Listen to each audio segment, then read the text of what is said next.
All right. Hey, how you guys are doing? This is, of course, SEIJIHITO here to bring you another live stream. This is either going to be a short live stream or a long live stream.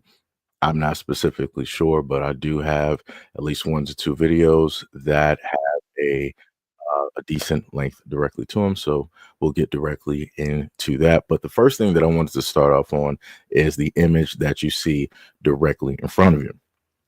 Now, this goes into the whole conversation where it's Black Americans versus everybody else, right? And then how you have the Trump administration stating and doing a whole lot of things to those who are not naturally from here. And then from that conversation, we've seen how a lot of those who are, I guess you could say Hispanic, or I like to say Spanish speaking individuals, they stated that, hey, those in America, specifically white Americans, because you voted for Trump and you voted for us to specifically get directly out of what you consider your country, hey, don't vacation here, right? Don't come here to live. Don't come here to visit. They specifically stated that, and they also listed a variety of reasons of why not to do so now and what could potentially happen.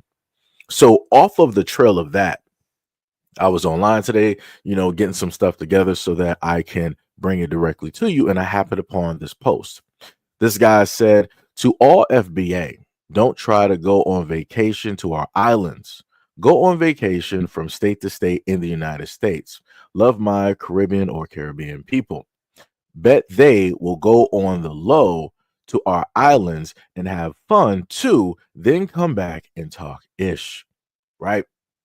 So what you got? Antigua, Antilles, Aruba, Bahamas, Barbados, Belize, Bermuda, Cuba, Caraco, Dominica, Dominican Republic, Grenada, Haiti, Jamaica.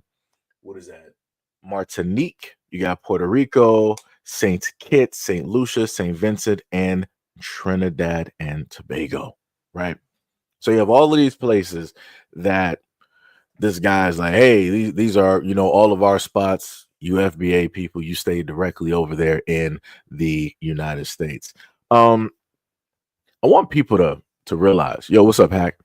I want people to realize and understand that at the end of the day, no matter how it is that you want to slice it, right? People who are from the United States, born and raised, Black Americans, we have a right to specifically state that, hey, America, this is us, right? This is what we represent. This is us. We are them, that type of deal. But the same exact people who try to tell us that we don't have a culture, we don't got this, we don't got that, we can't lay claim to anything, are the exact same people who will make posts just like this and state that, hey, if you are FBA, stay where you are. This is us. We claim this. This is our heritage, culture, yada, yada, yada, all that other type of good stuff. I'm like, that's funny. I'm like, so y'all can sit up there and roll up online, say whatever y'all want to, and claim all of this other type of stuff. It's all good. But when Black Americans are like, hey, we are American. This is our homeland. This is what we have built. We, established so many things here. We created so many things here. We got so much history and da da da da. Everybody's like, no, no, no, this is not you. You have no ownership. You didn't do anything in America. You original with slaves, and you were from Africa. That's your history. That's it. And I'm like, word, that's it. That's how we're going to break down and just do everything. And I want people to note that this post, sorry, that was my coffee mug. This happened upon Black History Month. We're not even done with Black History Month, and we have the disrespect. And people seem to forget that the United States is so large that Black Americans really don't have to leave to vacation anywhere else. You can go through all 50 states and see things that you have never seen before, experience things that you have never experienced before, seeing things that you have never seen. Like, you can literally do that within the United States. I'm not sure why it is that a lot of people think that the United States doesn't have anything or any place here to vacation. It's just that people have different interests and they choose not to, right? Again, you got a lot of different canyons, you got mountains, you got mounds, you got pyramids directly here, you got all different types of history dealing with state to state, city to city, town to town, right? You have different horizons and skylines to directly look at. You got different types of animals from, different areas and yada yada yada, different types of weathers and climates. There's a lot of stuff. That's all I'm trying to say. There's a lot of stuff to do. People opt and want to go to something that they can't experience, right? So if you want to go to the islands, of course you're going to go to the islands because the everything out there is vastly different. Some of the stuff you're not going to find in the United States, right? And vice versa. So those are things that we want to do. But if you want Black Americans to not, go to, your homeland, your places, fine, so be it. Then you will just be depending on, I guess, what the European tourism. And you will have to hope and pray that they're going to come there and facilitate anything dealing with your jet skis, eating the great food that is there, right? Delving into the culture and the nightlife, which means the clubs, which means the alcohol, which means dealing with the hotels or whatever other types of celebrate. You're going to have to try to pull in all of that money from other groups of individuals. And these are the same groups of individuals who realistically don't even like you. Like I said, it's fine to party with you. It's fine to sit up there and visit, maybe to talk. But that's it. About a good 5 seconds. And then after that 5 seconds, up until a minute in, you'll start to understand who these people really are. But at the end of the day, you're like, hey, it don't matter. They're sitting up there. They're here. They're giving us, their money. So we're just going to deal with it. Crazy work. 100% crazy work. But we're going to get directly into this video because it is Black History Month. So let me give you this. American than Black folks. That's just facts. Built this whole damn country for free. Every brick, every rail, every road laid with blood and sweat that never got a paycheck. And what did they get in return? Chains, whips, red lines, nooses, Jim Crow, COINTELPRO, prisons, knees on necks, bullets in backs. Ain't no other group forced to love a country that hates them like this. That's strength. That's America. 400 years of free labor built the economy. Cotton alone was worth $3 billion in 1860. That is trillions today. Wall Street, founded on slave trade. The White House, built by enslaved hands. Every dollar ever printed got black labor backed into it. But tell a racist that and they act like it's a history opinion. They fought in every war. Crispus Attucks bled first for this country in 1770. Black soldiers saved America in the Civil War. Hell, World War II fought Hitler while getting lynched at home. Vietnam drafted in disproportionate numbers. The thanks they got? GI bills blocked, housing loans denied, neighborhoods flooded with heroin by their own government. Look it up. And you still got racists yelling, "Go back to Africa," like they ain't the original stolen property. Malcolm X said it best. We didn't land on Plymouth Rock. The rock landed on us. Ain't that the truth? Black folks got every right to hate this place, but they stay. They fight. They create. They revolutionize. America wouldn't exist without them.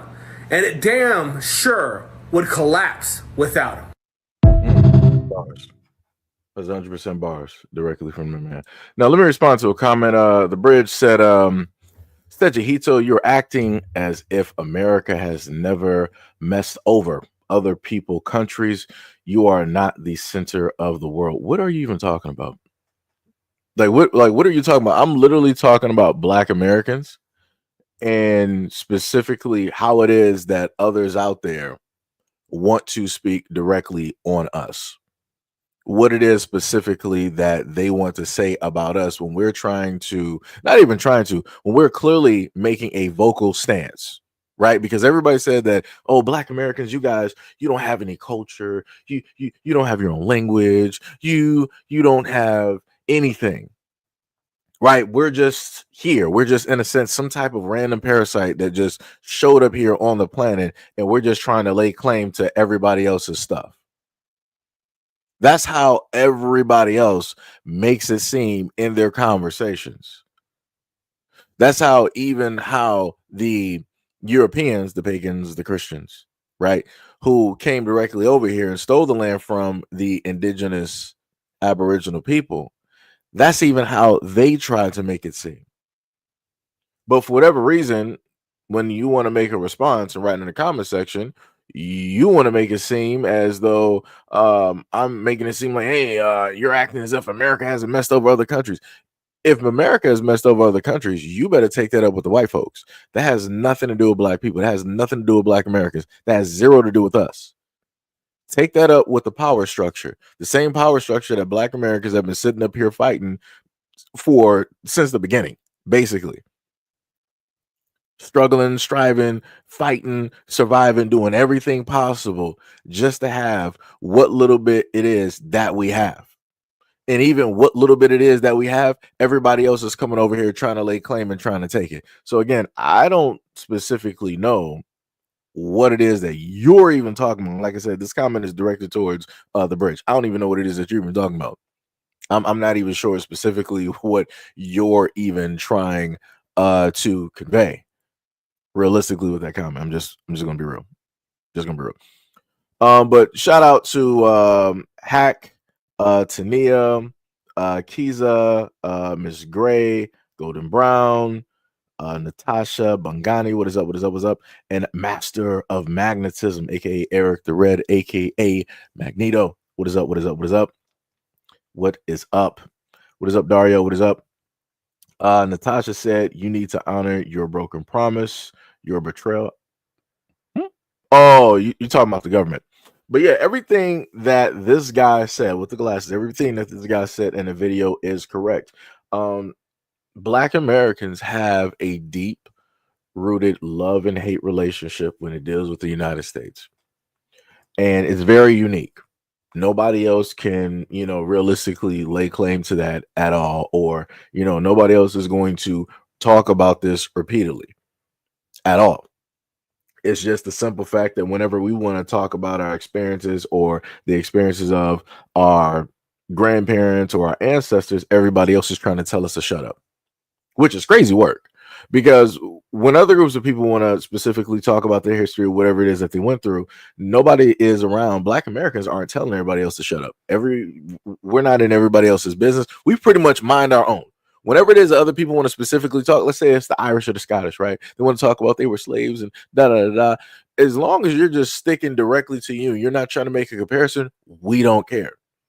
If you got Africans that want to talk about, oh, but slavery is still happening in Africa, fine, no problem. As long as you're not trying to make a comparison with us and our history, we gonna let it be. Whatever it is. Anytime that anybody else want to talk about the history, what it is that they specifically went through, their pain, their trauma, all of that stuff, we allow everybody else room.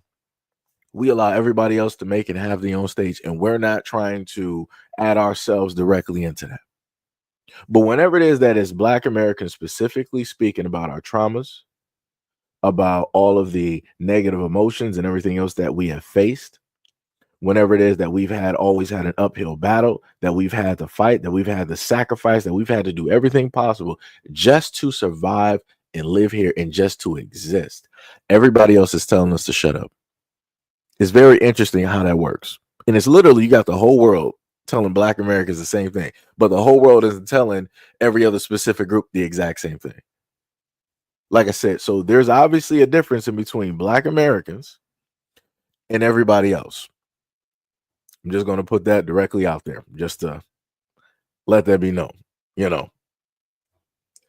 what was that? Bangani said, looking at this giant nipple on screen. Oh, man.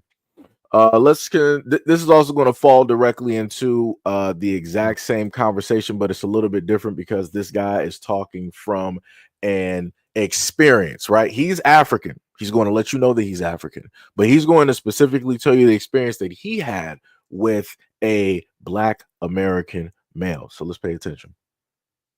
I'm going to share an experience that will forever put African Americans in a good light in my book. An experience that, regardless of whatever anybody says about them, regardless of whatever experience I have with a African American, that one experience has been superior, and that one experience will, like I said, will always put them in a good light in my book. So story time. It's my first day in middle school. My mom had just dropped me and my sister off at school. They just registered us that same exact day. After registering us, she just dropped us off, and the principal is like, yo, your class is down the hallway. This is your room number, blah, blah, blah. My mom drops, like I said, she just registers us and she's off on her way to go to work. There is no lunch money or nothing. So nobody was even thinking about lunch. So we get to class and the teacher is like, yo, it's lunchtime. So everybody lines up, everybody, y'all know how it is. Everybody walks down to lunch, walks down to the cafeteria or whatever. So as we get to the cafeteria, everybody's lining up, everybody's grabbing their tray, they're grabbing their lunch. So I'm watching because I'm like, like I said, this is my first experience. I don't know how things go. And I'm seeing everybody walk down and as soon as they get their lunch, they walk up and they're paying for lunch. I didn't know, like I said, I didn't know how it worked. So one thing about me is I don't like shame. So I'm thinking to myself like, yo, you're about to walk down this line with this tray of food. You have no money on you. What if this person tells you to put the tray down in front of everybody? Like, that's shameful. So I'm like, you know what? Rather than going through that shame, I'm just going to go hungry. So I put the tray down and I walk out the cafeteria. As I'm walking down the hallway, this young man walks down the hallway. His name is Jamal. Jamal, if you're watching this video, I never forgot that day, bro. So Jamal comes down the hallway and he sees me. I guess he remembers me from, like I said, coming to class the first day, the new kid or whatever. And he sees me walking down the hallway and he's like, yo, where are you going? So I try to explain to him like, yo, I have no money on me. I see everybody's paying. I'm just going to have to just go sit in class and, whatever, and just be hungry. And he's like, yo, nah, man. And he sticks his hand in his pocket. I remember vividly. For some reason, that image of that day stuck in my brain. I can remember exactly the color of pants that kid had on. His pants was like hanging super low. Y'all know how people dress back in the day. And he stuck his hand in his pocket and put out $1.25 or whatever. And he's like, yo, take this and go eat with that. Cut the whole story short, yeah, I went in there, I paid for lunch, and I ate that day. It's impactful, and that moment stuck forever in my mind because that kid switched to his default mode. That kid did not know me from Adam. He can clearly tell that I was not African American, but all that shit did not matter to him at that moment. He switched to his default mode. And this is why I said that moment will forever paint African Americans in a good light. So, speaking from personal experience, going through school, especially high school, there's been instances that I have seen friends, and I didn't care, where they were from, right? I understand from an extent, again, as people like to say, being a statistic, all of the other type of good stuff. So I understand what it is to not have enough or something, and to want to be able to just get something, right, and to not be embarrassed. So whenever I was able to see that and I had enough to, even do so, I would pay for somebody's lunch. I would pay to, buy somebody's food or even give them money directly for a snack because I'm like, I didn't care. It's like, yo, you need this. Again, I understand what it's like to be embarrassed when you don't have, enough money and you don't want to be made fun of and all of those other types of things that come, directly with that. So again, this is something that naturally Black Americans do. We will literally give the shirt off of our backs to somebody else because we see them going through something, because in our minds we're like, yo, I remember when I was, such and such, or I remember when I was here, or I remember when I was without, I remember when I went through this, and we're going through all of those emotions. We're like, yo, I'm not going to allow you to go through what it is that I went through. So I'm going to give you this so I can, spare you all of, that type of stuff. So you don't have to, walk down that same exact road that I had to sit up there and walk through. And again, as he stated before, that is the default mode for a lot of Black Americans. The problem is that we've been in that default mode for so long. We've been in that caring mode, that loving mode, the empathetic and sympathetic mode for so long that a lot of people gauge that as a type of weakness and they want to misuse that. And they want to, in a sense, try to weaponize it against us to the point where now you have other people out there that will come directly into the country, even though we have, helped them out. We've done this. We let them into the culture and accepted them and yada, yada, yada. People want to come up out of nowhere and start talking reckless. And now you have Black Americans. We're like, okay, it's going to hurt to, in a sense, do this, but we got to sit up there and turn that default mode off. We got to sit up there and start going beast mode directly out here on everybody. It don't matter who it is. It is just straight on site. It's straight attack. even if we may be wrong in the assertion of this was not a specific yada yada yada towards FBI, it is what it is. Up until it's like I said before, up until further notice, it's like, yo, people are just out on attack the exact same way that Black Americans have always been attacked. Like I said, we have to sit up there and play defense for all of this time. We never actually got a chance to really play offense. And a lot of other groups of people don't actually understand that when you have to explain it to them because they don't see it, right? Because that's not their life. That's not how they had to grow up. That's not how in a sense, their existence was described, that type of deal when they come directly into, the world. Like, Kiza, what is up? What's up? You said, people take our kindness for weakness. That's facts. That's 100% facts. So now it's different. It's completely different.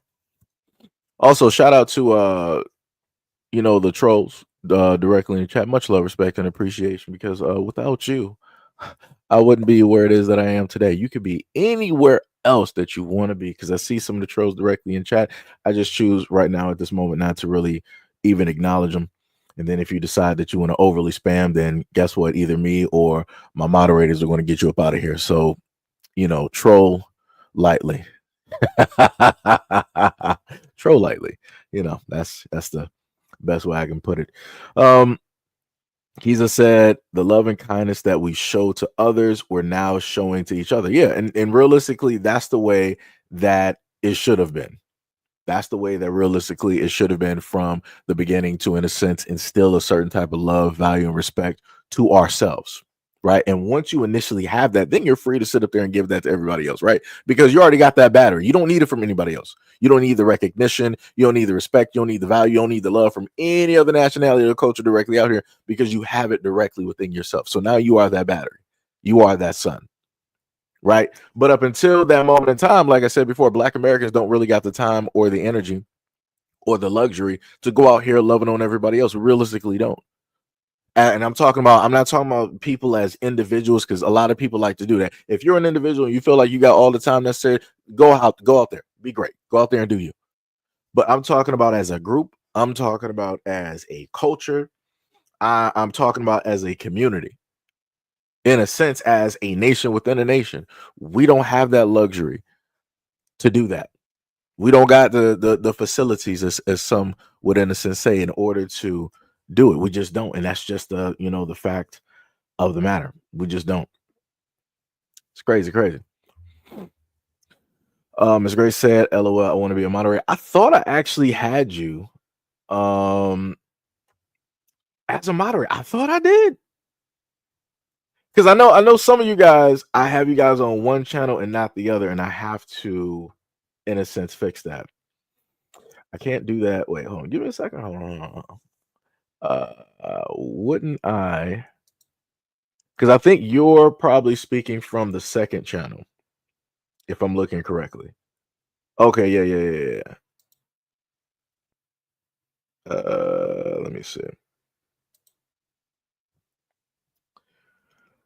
I would use that.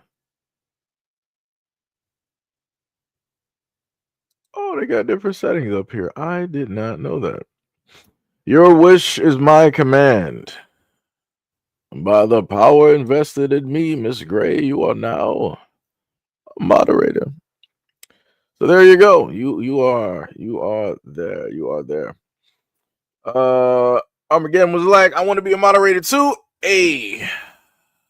I mean, normally how I do it is, you got people that's been here for a long time that I've consistently been seeing for a while. I mean, a while. But I got you. But I got you. I'm gonna keep you directly on the lookout. I got you. I see you directly out here. Say you want to be one. I got you. Give me some time. Give me some time.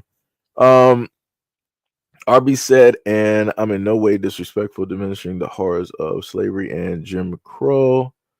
Oh, okay. You wrote a comment above. You said, I never understand one thing, and why do African Americans feel the need to compel others to feel the pain your forefathers endured while still everybody else's forefathers was going through more or less or even worse. Okay, and then that's when you said that, and in no way am I disrespectfully diminishing the horrors of slavery. No. Okay, so this is the thing. When Black Americans talk about our history, we're not, in a sense, doing it to compare or to say like, yeah, we've been through worse than the Indians from India or the Africans from Africa. We've been through worse than we're not doing any of that. We're simply telling our history vocally, right? We're also, writing these things down because this is how these stories and everything are passed down. This is how people are able to manage and understand and learn history so that it does not repeat. The problem that we have at this moment in time when it deals with America, United States, is that they don't want to treat the history in a way and teach it in a way so that it doesn't repeat. They just want to erase it and wipe the slate clean so that it looks good on their part. Right, so that the champions directly out here who are telling and writing the stories, they can tell it the way that they want to tell it so that they can always portray themselves and look like the hero. This is why I give the example of the United States whenever it is that they want to seem like a knight in shining armor and all this other type of stuff. In order for America to seem great, in order for them to seem like the white knight or that's coming out on a horse and doing all this other type of stuff, it has to be a villain. There has to be a villain that is made. And if there's not a villain existing, then the United States is going to make a villain.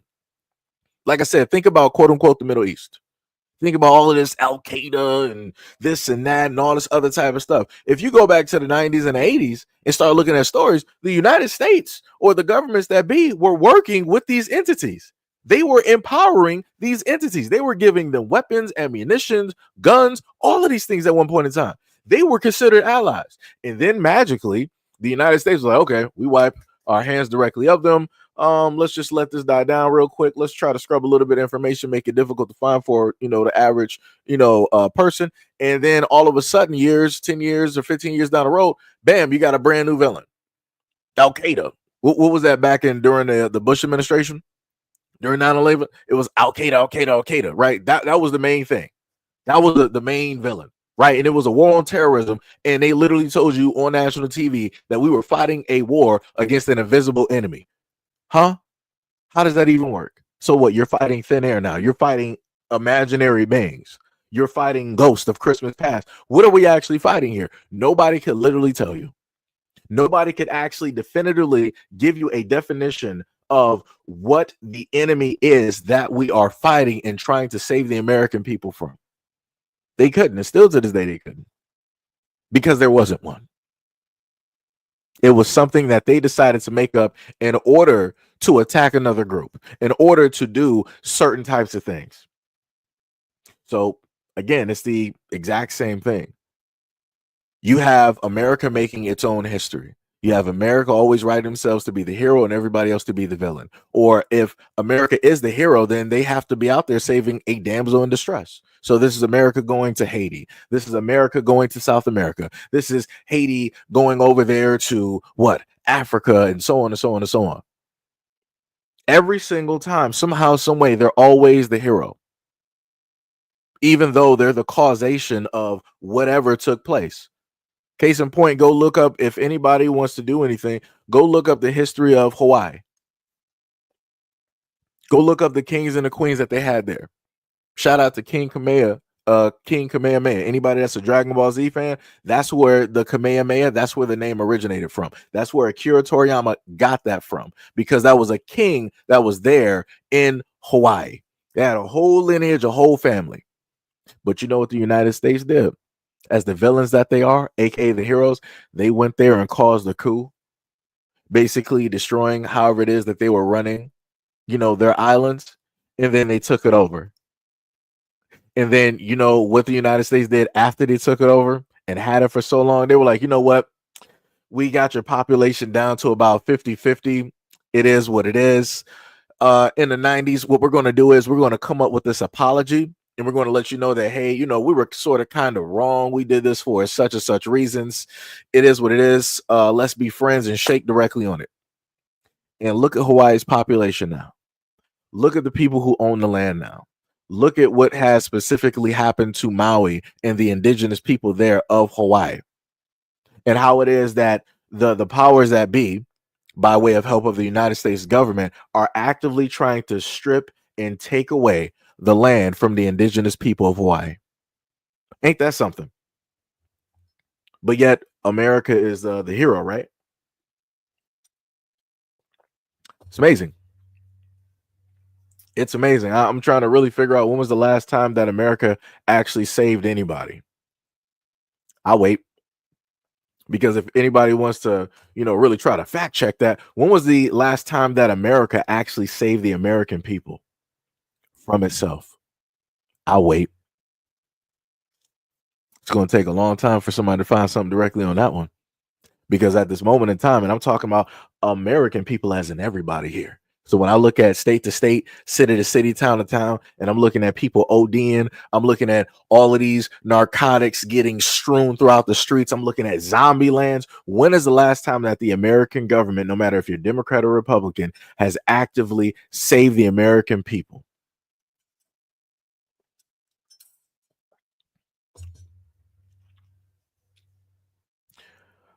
What was that? Joe Tupac, you said World War II. Huh? That was the time that America saved the American people from itself. I'm talking about saving. I'm talking about the American government saving the American people from said government. That's what I'm talking about. That's what that's all I'm looking for, because like I said before, if anybody is Caucasian here, I'm pretty sure some of y'all know some family members, a coworker, you yourself or whatnot or whatever, that has had drug problems. You know some drug addicts. You know some people that OD'd and potentially even got resuscitated by the way of Narcan. I'm pretty sure you know the fact of you got the families out here who are the legal drug dealers who own these corporations who sell you these opioids are the exact same ones who came up with a cure for said opioids. So again, where is the American government to save the American people? And again, the American government highly represents the reflective majority in the United States, which are what? White Americans. But yet I don't see the government even trying to actively save them. Why is that?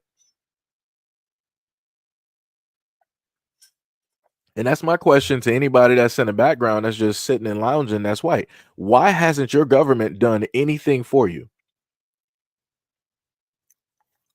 Because realistically, as sitting here as a black man, the only thing that I'm looking at is that the government is giving you trinkets. They're giving you toys, little Happy Meal toys. They've deceived the plan in a way, psychologically and physically, to show you like, hey, you're just a little bit better than the black people here. You're just a little bit better. But because you're a little bit better, this is where you are.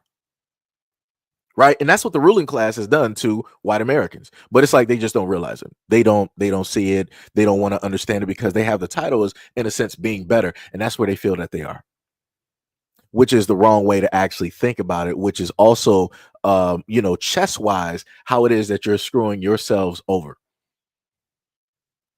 But again, like I said, y'all don't happen to understand it or see it or anything. And this is why this country is going the way that it's going at this moment in time. This is why a lot of the factory jobs and other jobs have disappeared. This is why you don't hear nothing about coal miners anymore.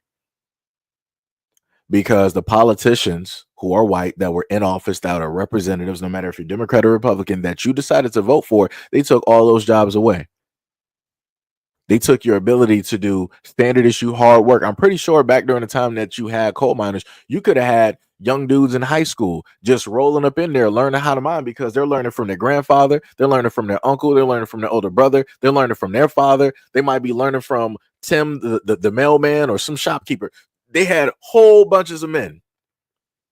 Right? What was the All in the Family back in the days where men were men and girls were girls, right? Back in those days, you had men that did hard work. They didn't need the best of the best educations. As long as they were strong, as long as they had the moxie, As long as they had the wherewithal to sit up there and deal with the punishment that was going to happen to their body and potential injuries, they could sit up there and take that job. They could work as many hours as they wanted to sit up there and work. But guess what? Your own people, your own government, your own representatives who are reflected that look just like you took all of those jobs. And now you have nothing. Now you have stories. Now you have tall tales. And then they did the exact same thing with the factory jobs.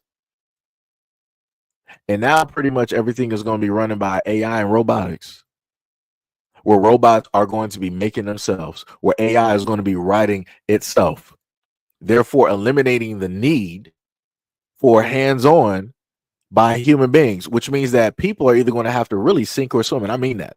And I'm not talking about sinking by you're just going to have to learn how to swim. I'm talking about sinking as in somebody just poured concrete directly on your feet and stuck it into a block, let that actually harden and solidify and just threw you into the ocean. You're not swimming with that. You're done. You're going to the deepest, darkest reaches of the Mariana Trench, some areas of which that even man or machine has never seen before. So it's like, good luck. You're out of there.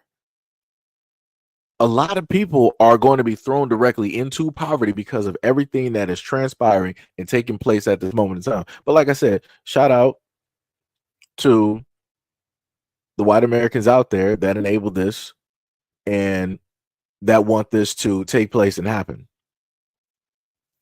Martin Orwell said there are still active coal mines in Alabama. No problem. That's cool.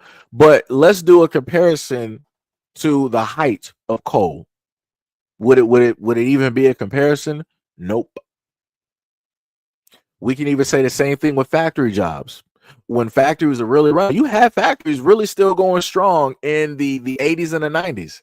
In comparison, or even I'll even put it to the early 2000s, right? From the 80s and 90s and early 2000s, even dealing with factory jobs, factories were still going strong in the United States. Are they still going strong now with American workers? No, they are not. So here we are. Here we are. BK Cody, what is up? What is up? You said paying people minimum wage to work. Amazon fulfillment centers, Walmart, and Target. Yeah. Yeah. And then on top of that, the other thing that America is doing, they're heavily investing into people who are immigrants coming directly over, giving them everything. So instead of trying to empower and help out the Americans who pay their taxes, do everything that they're supposed to do, right? They got themselves into debt for America by going to college to get an education. Then once they get the education, they want to go to the job field, but they can't even specifically get a job in that job field. So guess what? They got to sit up there and start working fast food. They got to do all of these other jobs that they didn't go to school for. They went to school to sit up there, maybe a psychologist or to do this or to do that, right? They didn't go get like a doctorate or a master's or bachelor's, whatever it is, to go work at McDonald's. Like I said, that's not how that works. Like I said, it's backwards. But again, that's how America is set up to jack up its own people. But again, like I said before, white Americans don't specifically care. As long as the people under them are suffering and they're getting a little bit of something, that's all that matters. That's all that matters. Surviving Terry said the government is not here to save you. Pick up your britches and save yourself. If the government becomes your daddy, then you ain't going to be living the high life. You will live that Compton life. Well, I'm not sure if you realize it or not, but a lot of people across the United States is living that quote unquote Compton life. A lot of Americans at this moment in time are on Section 8 using government assistance and so on and so on and so on. Like I said, I'm not sure if a lot of people actually realize or have looked at the stats of how many people in America are literally on this thing. But yeah, a lot of people ain't doing it themselves. And it's also, but the crazy part is there shouldn't be an issue or a problem with people going to the government and asking for some assistance. If you pay your taxes, you're doing everything that you're supposed to do.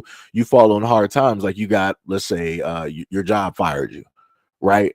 You got laid off or whatnot or whatever. You need some time to recoup and to figure out what is your next step going to be. So by all means, you should be able to go to the government because the government works for you and not the other way around. But because they have everybody so conditioned in the United States, everybody feels that, oh, the government is just this power structure where they just tell us what to do. The American people literally give the government the power to do that, which means that if we gave them that power, you can also take that power back. But again, with taking power, that means that there's going to be a form of resistance. And everybody that is in government, that is a representative, that's living on a high life, they're eating, what is it? Hog fat like they're getting fat like hogs and all this other type of expressions that people normally use. They don't want to give that up. They don't want to give over all of that power, because with that power, that means that more money under the table comes. So this is where you have the lobbyists, this is where you have the big corporations and all of these other things that will transpire, take place, and happen. But again, you have a lot of people that don't want to pay attention. What is up? Much love, respect, and appreciation to Carl Howard with the $50 donation to the channel. Said long overdue dues keep teaching us. Much love, respect, and appreciation. Much love. Man, that's cold right there. That's cold. That's cold. And also, again, much love to anybody that's also donated to the platform by way of, Cashapp, the Patreon, by the super chat. Like Carl, Mr. Allen, many others have done as well. Shout out to anybody who's also brought me t-shirts and or shoes. Much love, respect, and appreciation, because I wouldn't be able to do the things that I do every single day if it were not for people like you. Much love, much love, much love. What is it? Yo, Vincent from Florida, what is up? What is up? What is up? Can I ask you? Oh, wait, I'm lost. You said, can I ask you? I just want to say hello. I'm lost on that one. But what's up, Vincent from Florida? What is up? What is up? Surviving Terry said, asking for help is fine, but we have people in America in most of the major cities that are multi-generational food stamp families. The government is not here to help. Not since Trump. Actually, the government realistically hasn't helped. I'm just going to be real. I'm just going to be real. And I know there's some people are going to go through and they'll be like, well, look at, during the Great Depression, or look at this and look at that. I'm like, that's all cool and great. But I'm saying in general, encompassing every single American that is here, when is the last time that the government has legitimately helped without saying anything? They just did it. Without anybody begging, without anybody trying to, pride money directly from it. When is the last time? Because if I go back far enough, if I look at the American dollar right now, it's not backed by gold, correct? Precious metals, gold, silver, all of those good things. It's backed by petrol, which means that at the end of the day, hey, guess what? If oil goes to zero, our dollar is meaningless. It's bubble gum wrapper. Literally, it's going to be like some of the bills that they had in South America, where the money was so low that people had suitcases of it, and then other people were just throwing it into the streets because it was worthless. Very easily, the United States, that could easily happen to the United States because of how our money works. So this is another reason, putting it into perspective, of why it is that you see a lot of these corporations, a lot of these companies, a lot of these banks going directly into crypto, because they're trying to go into something that is going to back the dollar for a just in case.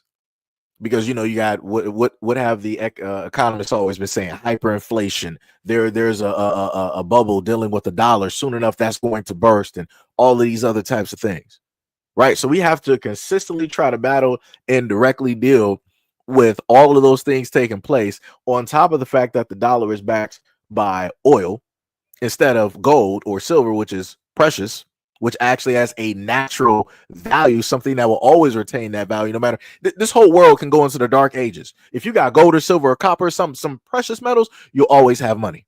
You'll always be able to use the bartering system and different things like that. Let this whole world go dark. The dollar, that currency, is not going to mean nothing. They'll be like, what is this? This is paper. This is trash. They're going to, you can bring somebody, a whole bunch of blue notes, and they'll sit up there and use that for Kindle. They'll use that to sit up there and start up a fire, start up an iron cast stove or something. They're like, what do you actually have that I can use right now that is valuable? And you're going to have to start looking at different things. But all I'm saying, at the end of the day, for Terry directly out there, I agree with you, where you have people out here that have been on these things generationally. I've never agreed with people being able to just be generationally on a lot of these things for like 50 plus years or whatnot or whatever. Realistically, people should be out there, either creating something or working or trying to educate themselves and come back out and then do whatnot and whatever. But again, at the same time, the government has made it very difficult for those things to actually transpire and take place. And the reason why these things have taken place is also because you have another group of people that enable it, right? So on one side, you have white Americans. On the other side, you have black Americans, right? The moment in time that something works for white Americans is completely cool, is great, and it's fine. The moment in time that black Americans start doing the exact same thing and they're profiting directly from the exact same thing, they're able to make it big and do all of these things. That's when it becomes a negative. That's when it becomes a bad. And that's when people got to start putting a stop directly to it. Because I want to remind people, and people can go ahead and fact check and look back as far as you want to sit up there and look. In the United States, colleges at one point in time used to be free. And you have to wonder, and it was very cheap. And you have to wonder what transpired and what changed for colleges to be like, you know what, we just need to start monetizing everything. We need to start really making, hundreds of millions, if not billions of dollars directly from this, right? Because you're paying for an education where you don't even know specifically if everything that you learned is going to successfully garner you a said high paying job. It's like, okay, I'm going to put down, 50 grand, 100 grand, a year for this college. I'm going to get this education. But those colleges can't sit up there and determine that, hey, there's a 100% chance that you're going to get a job in this field because of what it is that we taught you. No school out there can sit up there and tell you that. Just like a lot of these colleges can't tell any of these college athletes that there's a 100% chance that you're going into the NFL or the NBA. They can't sit up there and tell you that. They can't give you that. It is a hope, wish, and a dream. Like I said, whatever God you believe in, you better pack on an extra 4 to 10 in order to get that dream or that destiny that you quote unquote want. Because just off of, as people like to say, hard work and dedication, that's not going to get it. Because the main thing I learned and understood about college is that it's more so about who it is that you know versus your actual education. So think about college in a sense like a bar or a club where people go there, they fraternize, they link up with other people, they formulate these friendships, and then those friendships can potentially turn into businesses. They can turn into potential investors or business interest and information, all this other type of good stuff, right? It's not so much the whole thing of like, oh, this person is attractive, this, that, and the third. It's not. It's what it is that you can potentially do for the other person and vice versa, aka a symbiotic relationship. So case in point, take it a step further. When you go to these colleges and you see all of these frats, right? Because you got certain demographics there. Of course, you got the professors, which already have their education and they're there. They're like, all right, I got my profession. This is what I wanted to do so I can make such and such money a year, right? Then you have the fraternities, right, where they have their things already established and yada, yada, yada. And within these fraternities, you have people there that can literally make or break you because of the links that they have throughout corporate America or potentially throughout the world. So going back to a conversation that, what was it? Was it Steve Harvey? Yeah, Steve Harvey had on a radio station. He was like, the Qs run the airwaves, right? And if I'm looking at this correctly, everybody went to college. So this obviously has to be some type of grouping or a gang. And these people have specifically positioned themselves to be able to control. So that means if they like you, hey, all of our airways, whatever the cues are, you can come to us, let us know. We can formulate a partnership or a deal, have those conversations, and we got you. We're going to put you directly out there. But also, if the cues don't like you, guess what? They're going to make sure to shut you down. They're going to do whatever it is that they can to smother you, to make sure that you are in the shadows so that you never see the light of day.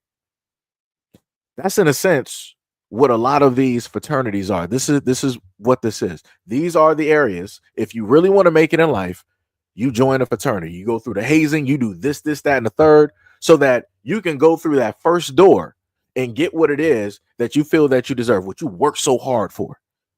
right? You went through the hazing, you went through the pledging, you went through the humiliation so that you can get through that door, just so that you could have a conversation or a talk with somebody else that may potentially open up a corporation or formulate a business that's going to be a multi-million-dollar or $100 million business in corporate America, whatnot, or whatever.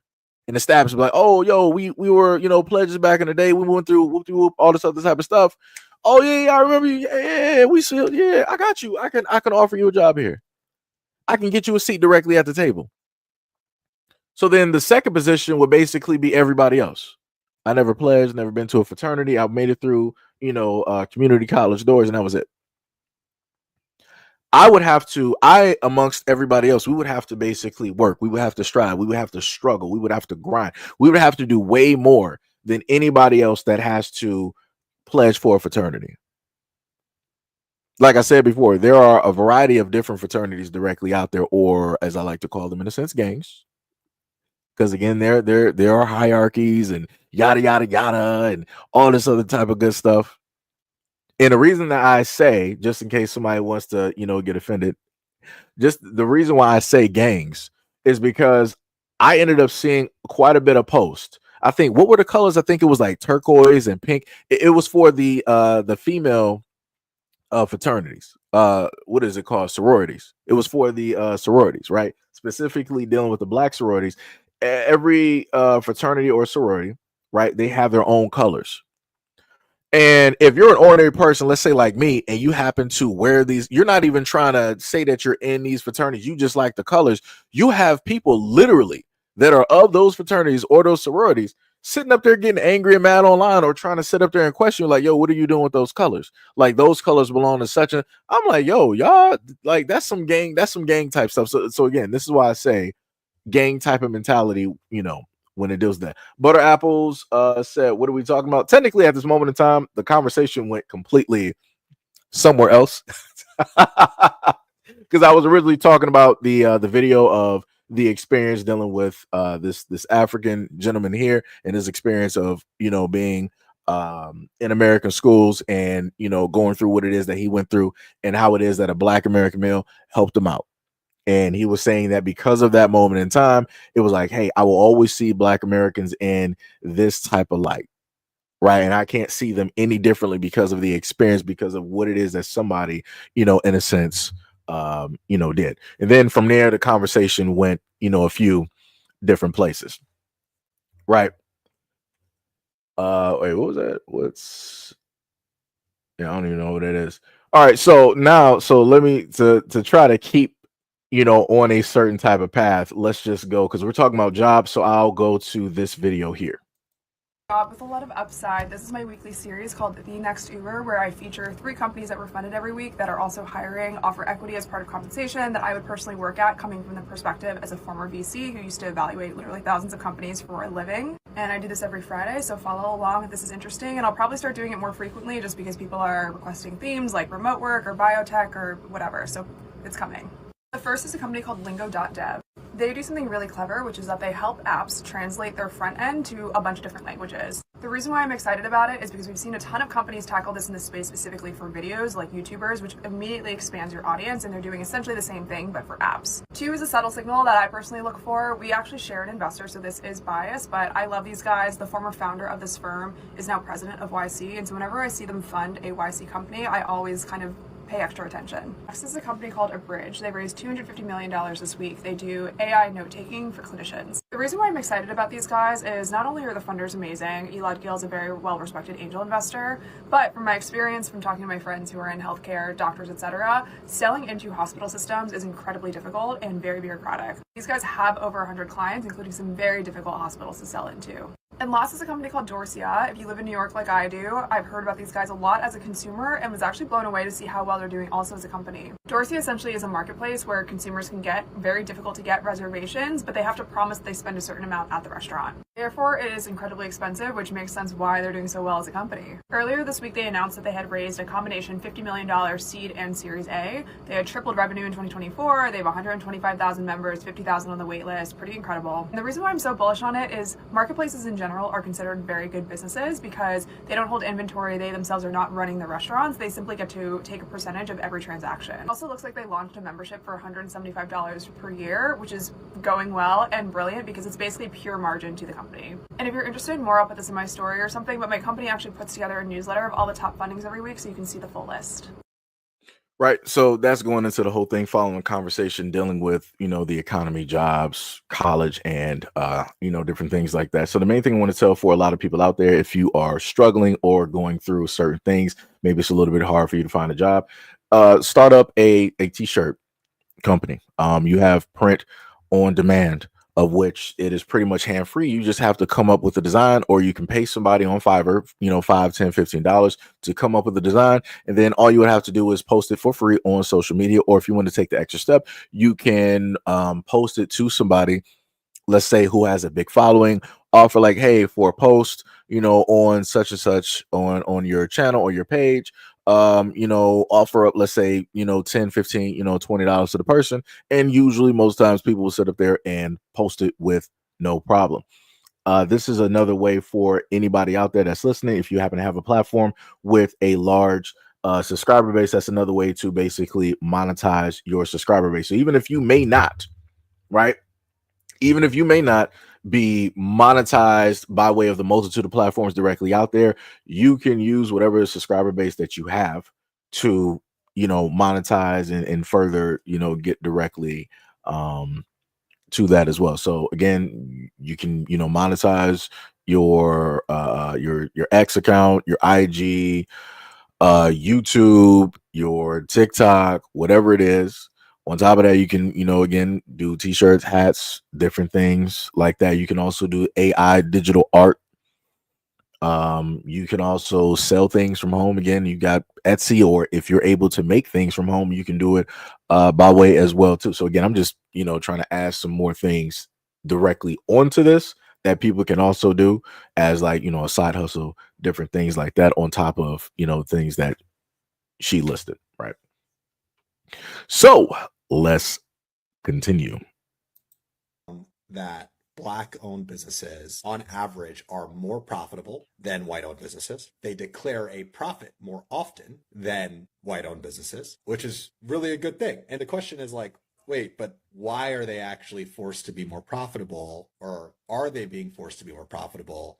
And the answer is, it's because they don't have the same access to credit and other types of startup capital to fuel their growth. So the only way that these businesses can grow is through profitability, right? And so, well, that means Black-owned businesses as a whole, because they're forced to be more profitable, shouldn't they get better access to credit? Well, what we found is that the reason why they're not getting more access to credit is because what they're using to start their business is personal credit.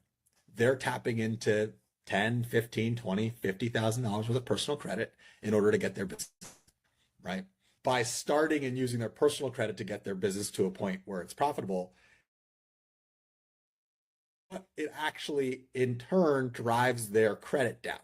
The reason why they're not getting access to debt is because of how they're starting their business, and because their own personal credit is tarnished as a byproduct of how they're forced to grow. And so it's this cycle that businesses end up getting into that really makes it difficult for them to take that next leap and that next step forward. So the main thing that I, in a sense, took directly from that conversation, that was when I saw directly on X, was that if people are to start a business, you want to do your best. Let me see. Do I even got the paperwork down here? I don't. You want to go to a variety of websites, legal websites, and you want to, if you're starting up a business, you might want to go for a DBA, or you want to go for a sole proprietor, a corp, or whatever it is. Whatever you're basically starting, they got the name directly up there for it, right? You want to make sure and try to register your business I think what was the other place that you got? I think it's like Dun and Bar, right? You want to go there as well. And then on top of that, you're going to have to go through the process of getting things notarized. So you will have to go to the bank to, get things, notarized so that it is official, so that you can send it back and, get the letter, directly back. And then once you do all of those things, you'll get a information from the IRS, from the government, where it's like, okay, we got you, no problem. So this is your business identifier number, along with some other information, and then you use that to go and sign up for business credit, right? Because if you start, as you stated before, if you use your own personal credit, you're going to be in an uphill battle trying to actually go get business credit. But if you start your business, then start off with business credit, you're completely fine and dandy. And then on top of that, personally, your credit score is going to be separate from your business credit. And realistically, that's what you want. You don't want your personal credit score to be, mixed in with your business credit. When you get business credit, that is going to be at a certain level and usually is going to be high. You want that to specifically happen so that the doors are open to whatever capital that you potentially need. Now, you may have to go through some loops and hoops, and you'll have to show a record, monthly over time. Like, let's say, like, all right, you want 20, but you can only get 10. No problem. So you get that 10, and then you start, feeding that money. Once you, start getting some profit, you start feeding that directly back to the creditors or what have you, and paying off or paying back that money. Once you sit up there and do that, then guess what? It's going to open up to the next step, and then the next step, and the next step. Once they see that you made it to a certain point and you've been consistently paying pretty much on time, they're like, yo, this is an actual pretty responsible business, yada, yada, yada. No problem. Bow, 100 grand. And they have other YouTubers out here that specifically deal with the financial sector, that deal with business credit, how to sign up and how to get this, so that people can get the gist. Again, I'm just trying to put these things directly out there to help other people and inform them and whatnot. What was it? Terry said, got to make the side hustles to make the mailbox money, then live a bit below your means, so life is more cheap. I used to live in the city, paying out the ears to just live. Now I'm in a small mountain town. Yeah, that's how you got to do it. And that was one of the things I told people before, where if you got dreams or certain things that you want to do, you have, like, wherever you're basically working, whatever room that you're in, if you can't do it mentally, right, you can't picture that mentally, then get like a whiteboard, right? Get some post-it notes or something or other, so that you can have this every time that you're sitting directly in your desk or your office. It'll remind you, like, hey, I got to live below my means. Let me check out how much money is coming in for the month, and let me start subtracting certain things from that, and then figure out what I got from that. And then what I got from that, I need to take 10 to 20% of that and put that directly into a side account. Don't touch it, let it grow, and keep doing that. So then I can use this to, in a sense, let's say, invest or add into a business, or to help create a business, and, all of those great things.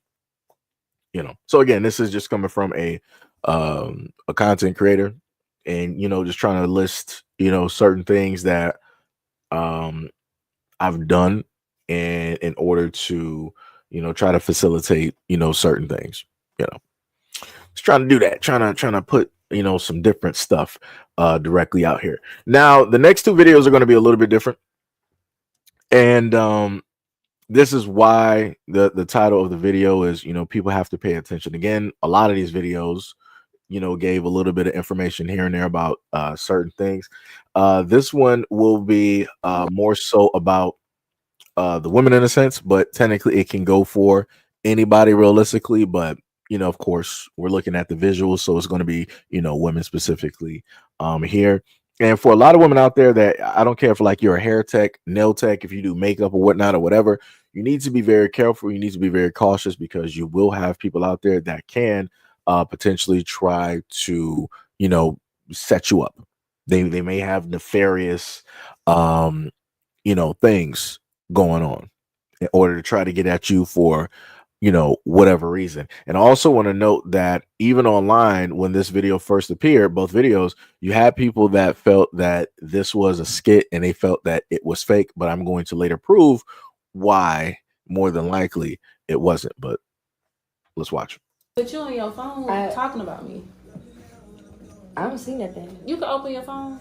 It's dead. You just wanted a top coat. You didn't want it colored. I'm just saying because like my ride is outside, and I mean they can come in and wait because it's cold out or whatever. They outside.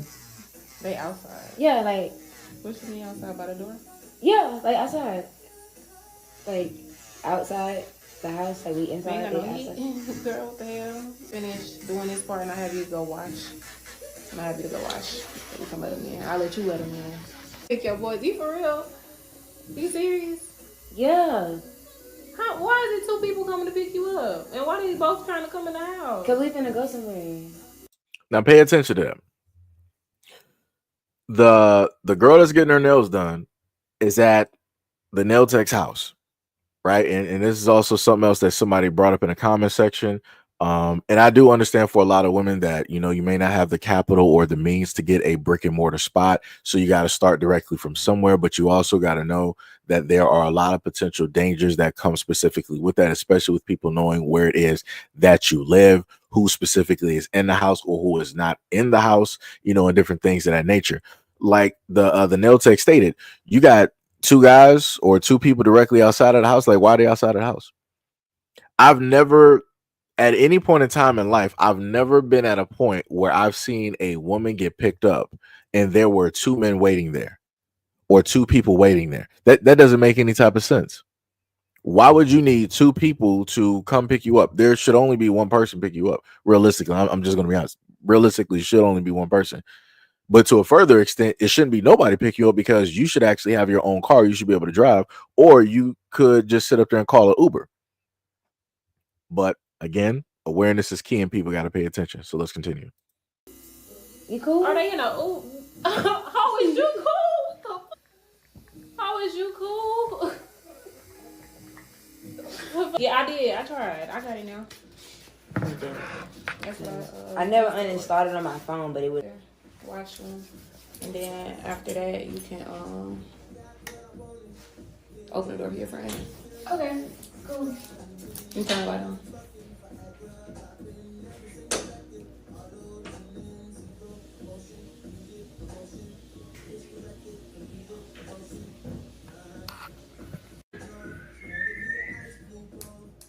Before you open that door, come here. Huh? Before you open that door for your friends, come here. All on camera. Like, no, I'm not even kidding. What? This? Oh my I got God. the whole thing on camera. That is hilarious. I got me seeing and reading your phone. That is hilarious. On camera. That is hilarious. I didn't show them your phone, but I had. Oh, like. Yeah, when you went to the bathrooms. Wash your hands. Oh, wow, girl. Because your phone dead, right? So if I go open the door. Y'all, am I being pranked? It's on there. Your phone is not dead. Just unlock it. Unlock it. Because I'm not going to lie. It's giving me real setup vibes. And before, I know this is not your first time coming here. I mean, I always come to you, so I don't know why you tripping. Like, because you asked if I could let two strangers into my house. They're not strangers. I know them. Like. They're strangers. You know me. It's not a stranger. Stranger dangerous, not. And that's what it's giving, because when you. It's Well, I mean, they can wait. But it's not just the stranger. They're going to do that anyway. But it's when you went to the bathroom. Well, then why we talk about it? Just. Like. You can leave. Because I feel like you're playing with me. And I still got to do your toes. Latest.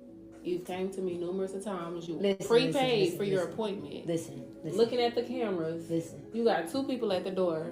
Listen. I'm strapped. You didn't come in here with nothing. Now let me just have, and this is something that I've advocated for on this platform many a times, where I've told women like, hey, you don't know what specifically is going on. You don't know what anybody has, because the main thing on social media that I see every single time, I see women always stating that, oh, men are the most dangerous, this, that, and the third, and all this other type of good stuff, right? This woman who solely has women that she does, nails, directly for hands and feet, right? So these are her clientele. She has a weapon directly on her. And you have a woman here that specifically stated that she has two people that are either coming to this woman's home or already at the door that are there to pick her up. Why would you need, again, I'm going to ask this question again. Why would you need two people to come? You're a woman that is coming to another woman's place of business. Why would you need two people to come to your door like they're armed like bodyguards, like you're some type of like princess or whatnot or whatever? Like that don't even make any type of sense. I've never heard of that ever in my life. I've never heard of that ever in my life, nor have I seen that. And then the girl is just trying to wash it away as if it is not problematic or a problem. And this is what I primarily try to tell a lot of women out here, that the whole world has you mentally looking at men as being the one and only perpetrators when it deals with something nefarious. But yet you have a woman here that is potentially trying to attempt to set this woman up to probably have her robbed or God knows what. And you heard the nail tech. She was like, yo, I'm strapped. Like, oh, I got it, directly on me. So, what's happening? Because this is looking real iffy. I don't know what's happening. You got people coming to my house that I don't know, but you're trying to make it seem like I'm weird because I'm saying that they're strangers, but you're saying by proxy of you, because I know you be coming here, they're not strangers. No, they are strangers.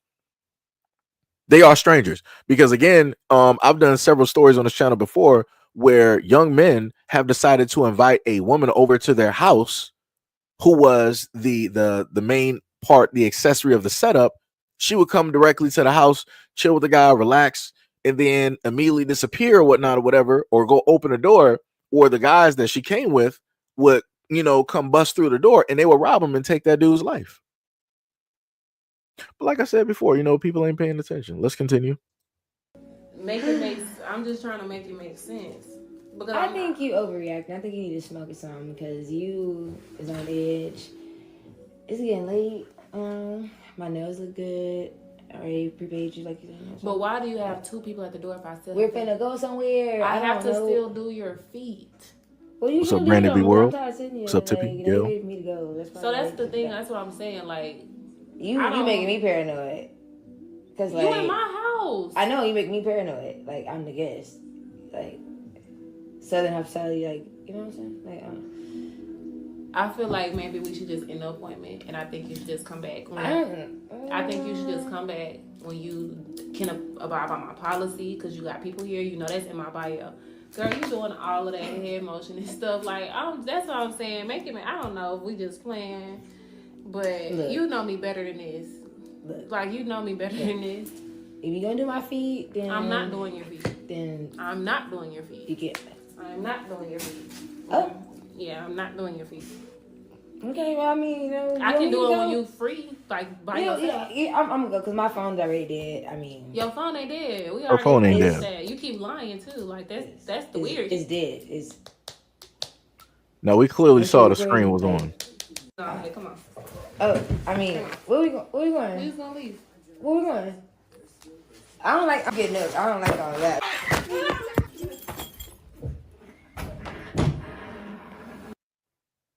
Enthusiasm and stuff. Right, so we saw that. So what basically happened at the end, there was a scuffle that set up there and took place in between the client and the nail tech, right? Because if you paid attention, the girl she was getting her nails done, you can obviously see that her nails were high. I've been in some nail salons before, either when it dealt with like my mom or somebody I was dating. So I know that there's usually a pad. Like when a woman sits down, there's a pad that you rest. What is it, like your wrist? It's like usually like a black pad. Well, some of them that you rest your wrist on. So your nails are pretty much sitting like flat, or they might be slightly elevated. She was standing. So the nail tech is sitting down. So she's like, yo, I don't know what's going on with this hand movement. And you just keep doing it. And then she listed earlier, I didn't even know she had cameras in the house. She was like, yeah, you came in here, you don't got nothing on you, cool, but you kept looking at the cameras. And I'm like, why would you be looking at the cameras if you're just there to get your nails done? Why would you be looking at the cameras in the house if you're just solely coming there to get the nails done? It's as if you're trying to basically case the place so that you know where certain things specifically, like I said, it's a little bit crazy. What was that? I got you, Tip. You said only men. No, not only men, but it's more of them doing it. Still, you have to be cautious around everybody. No, no, no. Yeah, you are correct. It is, guys sitting up there doing, a lot of these things. Right? We know this. When you look at the statistics, that is undeniable. My main thing has always been to tell people to look out for everybody. But women have been psychologically conditioned to only fear men, when realistically you have women out here that will do the same if not worse. And again, I've covered stories trying to showcase that, but it falls back onto the things of people saying that, oh, but men been doing this historically and yada yada yada. I'm like, I get that, not discrediting that, not trying to take that away or whatnot or whatever, but I'm simply stating that with a lot of these crimes that take place, you have women doing it. The problem is that it gets overlooked.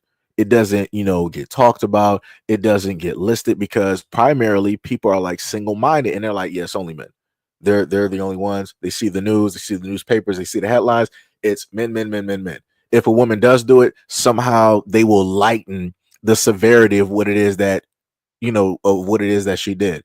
Or they won't use certain words in order to convey the severity. Even if it's the exact same thing a man did, on the next page, they will try to convey it differently. And they'll try to give excuses, but like, oh, well, she was with, two other men. So those are the real ringleaders. She was just the accessory, or, maybe this woman was having a nervous breakdown.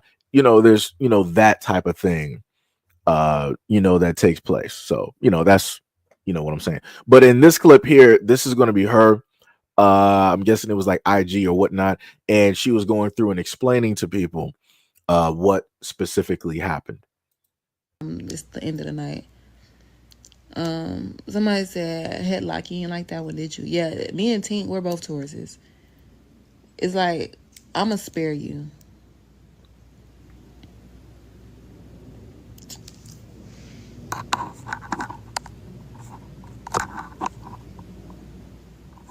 Yeah, clients do be weird as fuck. What did I see in her phone? Okay, so people was asking me that too earlier. What I saw in her phone was her just basically saying that, like, how can I put it? Don't be afraid. For the ones that are home based, don't be afraid, because I've been doing nails for about 5 to 6 years now, and I've never had a problem doing nails at my house, and I will always do nails at my house. Nothing transpired between us at all. I don't know why the girl was trying to set me up, and I still don't know why. I did not block her. I have not blocked her. She has the open floor to tell me why.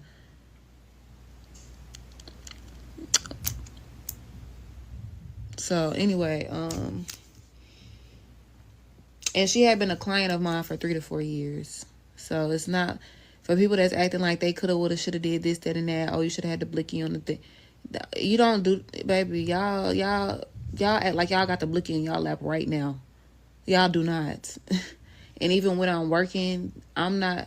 So just imagine going to a nail tech, and I see if you have your strap on you, on your side, even in your drawer. But y'all keep talking about I should have had it on the counter. I'm not going to no nail tech that got a blicky on her counter the first day I meet her. Or even a couple times, because, baby, what's going on? Are you traumatized? Like, no, I had it exactly where it needed to be. Exactly where it needed to be. No, okay, so y'all be asking too, like, why was she giggling? Why was she ha? Y'all, we smoked for like the first hour that she was there. Like I said, this is not a new client. This client, we have been around each other for about 3 years. It was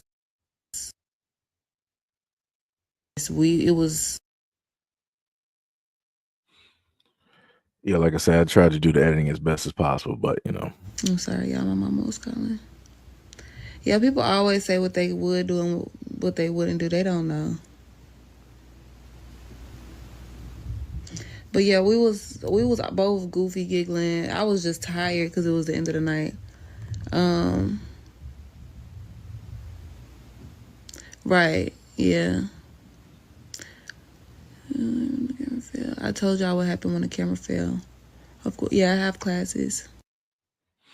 So let me just highlight something into since she what was up? You said so what was on the phone though? More than likely she saw messages that she was writing back and forth to the person or persons that were coming specifically to that place. And more than likely they did not look too favorable. They didn't look too normal. It seemed a lot iffy. Because going back through the video, she saw the phone as it was on the table, and she saw the messages that were there because the girl who was getting the nails done, she was like, "Oh, my phone is off, it's dead, it don't got power, yada yada yada," which was a 100% complete lie.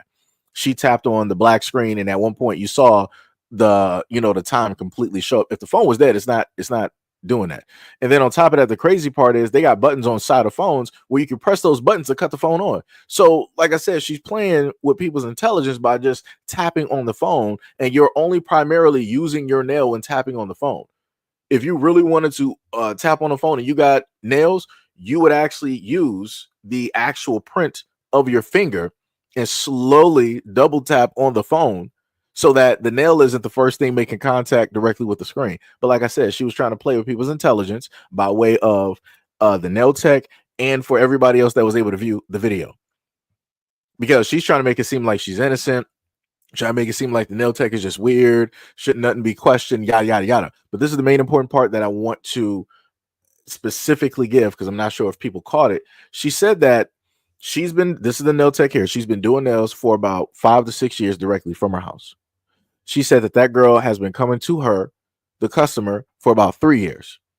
And they got comfortable enough where, when she's doing the girl's nails, she's sitting up there drinking. They're sitting up there smoking. This is how people get you. Let me put it into the parameters of guys, right? Cardi B went on camera and stated to people that in order for her to get to men's pockets and rob them, she had to drug them and she had to put alcohol in their system. Once those dudes were knocked out, that's when she sat up there and went to their pockets, did whatever, and then she left out. This is in a sense the same exact thing that was about to happen to this nail tech. She was inebriated. People will get you inebriated to basically see what it is that you can take, how it is that you'll sit up to act, what level of awareness that you will specifically be at. Obviously, her awareness was still key to the point where it was like, yo, I might be inebriated, whatnot, but yo, that message don't look right. It's a little bit questionable. Let me sit up there and ask her about this when she comes. Obviously, her awareness was still there, so she wasn't far gone, right? And more than likely, over the years, that girl has been trying to sit up there and work and try to figure out, like, okay, well, maybe if I, maybe she smoke a little bit more, maybe let's see how she sit up there and move. Let's see if she drink a little bit more. Let's see how she move. Like I said, she was working on setting her up. She was working on trying to, have some things happen. Like, and this is why I stated before, women have to be very, very careful. Women have to be very, very careful. And this is why I advocated for women to go out there and get their license to carry, because things like this can specifically happen. Even though I've had men directly on my platform tell me, like, "Oh, Seji, why are you advocating for women, or why are you advocating specifically for Black women and da da da?" And all, because I'm like, yo, there's too many videos out here of women getting assaulted. Too many videos out here of women getting robbed. Too many instances of women going through DV situations and they can't defend themselves. So I'm like, in order for a woman to probably be able to defend herself, it's not just going to come down to hand-to-hand combat training. You're going to need to learn how to use a firearm, because sometimes you're going to have to put somebody down. That's the best. And I told people that before. And I don't care how anybody has to sit up there and feel about it, because for any men out here, realistically, if you got a daughter, you should feel the exact same way.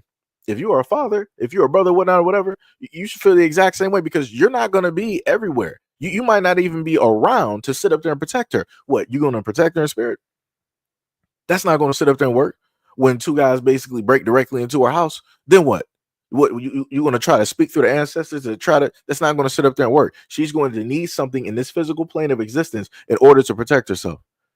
And then even if she does, let's say, have like all of these male family members, how far away are they? Can they instantly teleport there like Nightcrawler? Can they fly there at the speed of light like Superman? No, they can't. Can they sit up there and show up like the Avengers or the Power Rangers? No, they can't. So up until people backup actually gets there, guess what? She's going to have her friend Sam directly on her left, and she's going to have Wesson, Smith and Wesson, directly on the right. Y'all know what I was saying, but you get the whole point. She's going to have that protection, so just in case anything happens, if she doesn't have a barrier of protection, a guard, in order to protect her life, she has backup, her own backup. That's all I'm saying, But now what we're going to do is we're going to go from her perspective to the perspective of the client, because a lot of people online said that this whole thing was fake. They was like, this feels like a skit, yada, yada, yada, all that other type of good stuff.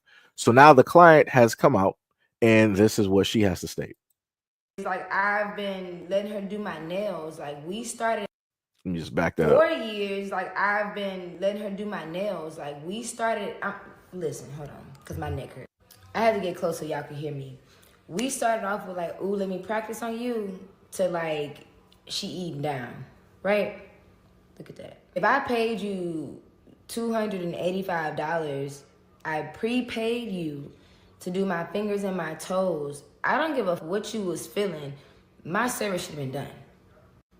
But to put your hands on me and to put me in a chokehold and drag me out your house like I'm just a piece of that's crazy. And I don't appreciate you putting it out here on social media like this, like, because now it's all over TikTok, it's all over Twitter. Everybody's seeing this, and like I'm being attacked.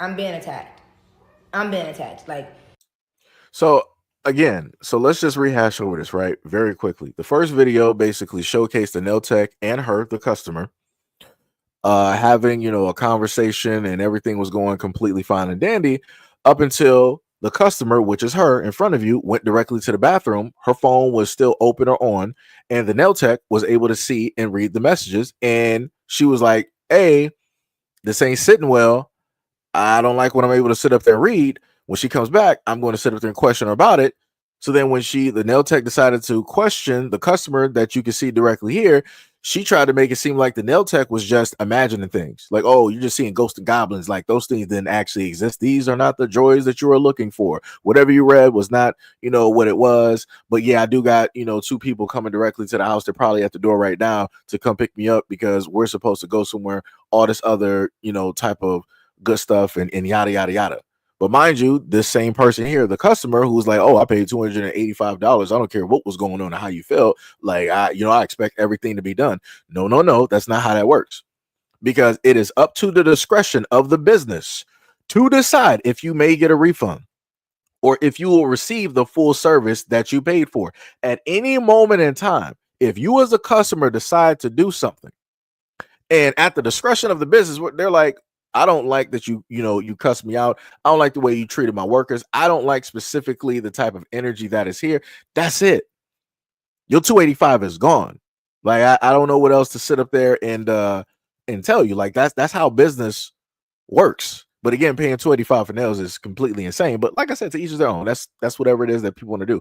But to try to override or try to overwrite the feelings or the thoughts of the business owner is completely crazy. If she's saying that she feels unsafe in her own home because you're there and you're talking to people, telling them or trying to convey certain things, and then on top of that, you got 2 people coming to the house to specifically come pick her up, and they're coming to the door, that's crazy. You're not going to sit up there and try to make it seem like she's weird or she's crazy for thinking that you're trying to set her up, because that's exactly what that seems like. And 9 times out of 10, this is the way that it will usually go. If she has 2 people coming to pick her up, it's more than likely men. It's more than likely men, because people want muscle, directly when it deals with robberies and all that other type of stuff, right? You're not really going to get that from women. And again, that's not to be sexist. I'm just stating it exactly how I'm stating it. Now, on the rare instance that is 2 women coming there, then that more than likely means they're not coming there with weapons, but they're coming there to basically overpower her, to more than likely jump her, mess up the place, and probably take what it is that they came for, what it is that they can sit up there and seek. And that's it. But either way it goes, it's bad for the business owner, which is the nail tech. Well, let's continue. And they don't even know what really happened. That's the crazy part. Y'all out here making up your own narratives and don't even know what the fuck is going on. So pause. I'm sorry. I'm really in disbelief, bro. Like this is crazy. This is crazy. Like, yeah, wow. So we're vibing, you know, cool. And I'm like, oh, you know what I'm saying? Like, we can start on my nails or whatever like that. You know, she's like, yeah, okay, come on. So, you know, we go to the nail room or whatever, and we, you know, we jamming and stuff like that, and we talking, and, you know, everything was good. And so I was just like, okay, you know, let me go to the bathroom right quick, you know, whatever. So she finished up or whatever, so I can go wash my hands. Now, mind you, I'm gonna leave my phone unlocked. That's my girl. Like, I ain't got nothing to hide. Like, whatever. I don't think she gonna go through my phone. Like, that's crazy, right? So I come back from the bathroom and I didn't know she was for real. Like, I thought, I didn't know what was going on. I was blindsided. Like, bro, my neck is killing me. Oh my God.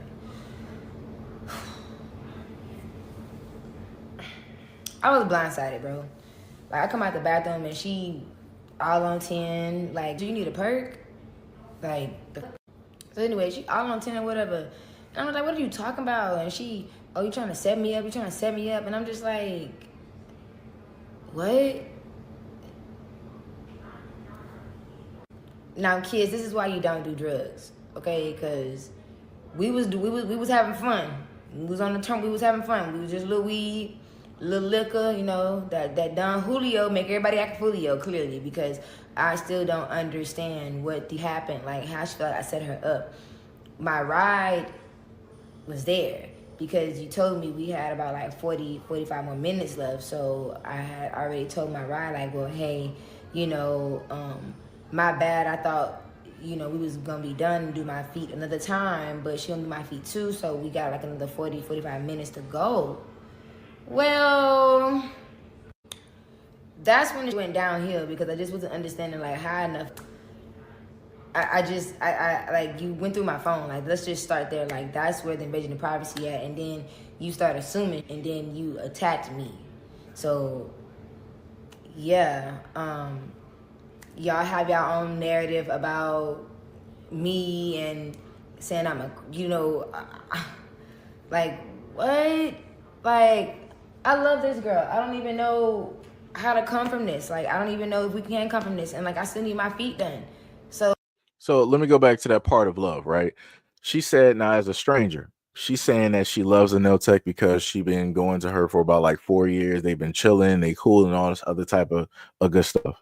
You know, some of the main stories that I've done on both of these platforms where somebody has inevitably ended up losing a life, it's been by loved ones. It's been by family members. So what does love have to do with anything? She's acting as if that's a barrier to basically stop her from doing something nefarious, from trying to take her life or trying to harm her or steal from her. That don't mean nothing. If your own family can sit up there and do this, and again, I've done hundreds of stories talking about this, showcased videos from mainstream media and everything. If your own family, for a mother, a father, a brother, a sister, an uncle, a grandfather, if any one of those people can do something to you, what does love have to do with the situation? Nothing. Because if people want to sit up there and do something, they're going to do something, or they're going to plot to do something. Let's continue. So either she gonna have to run that money, or you gonna have to do a service. I don't know, but as far as like choking me, putting your hands on me and stuff, like, I don't like, what, you owe me an apology. That's and then you put it on TikTok out of all places. Like, come on. So yeah, but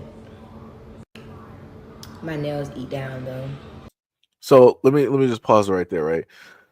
So she wants to be mad that the nail tech put it all on TikTok and social media.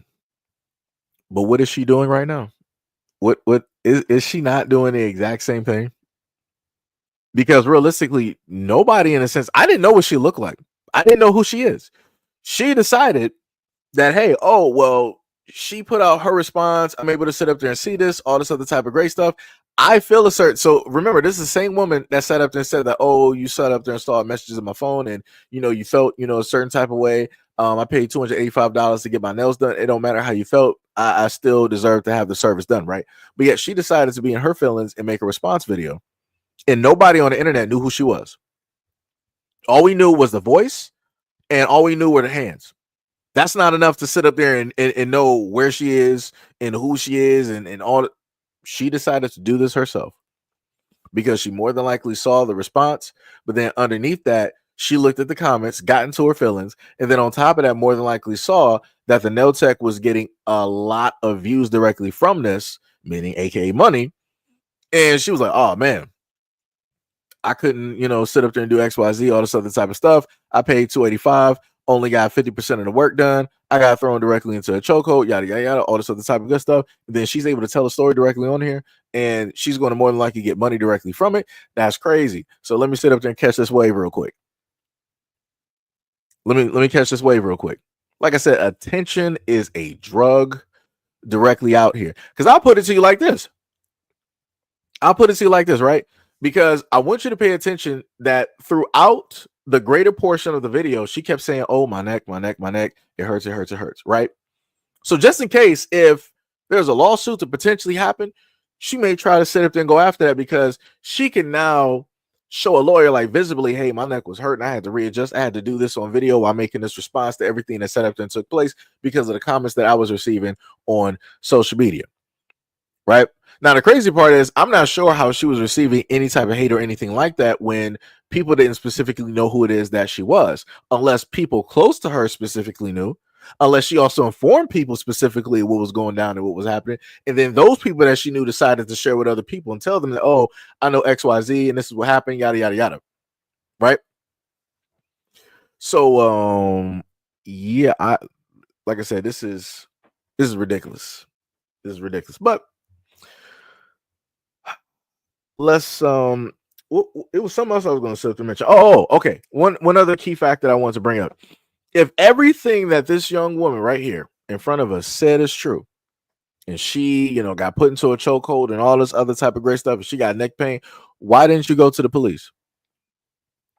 Why wasn't the first stop? If you had people coming to pick you up, and more than likely they picked you up after she then got you up out of the house, packed you up real quick.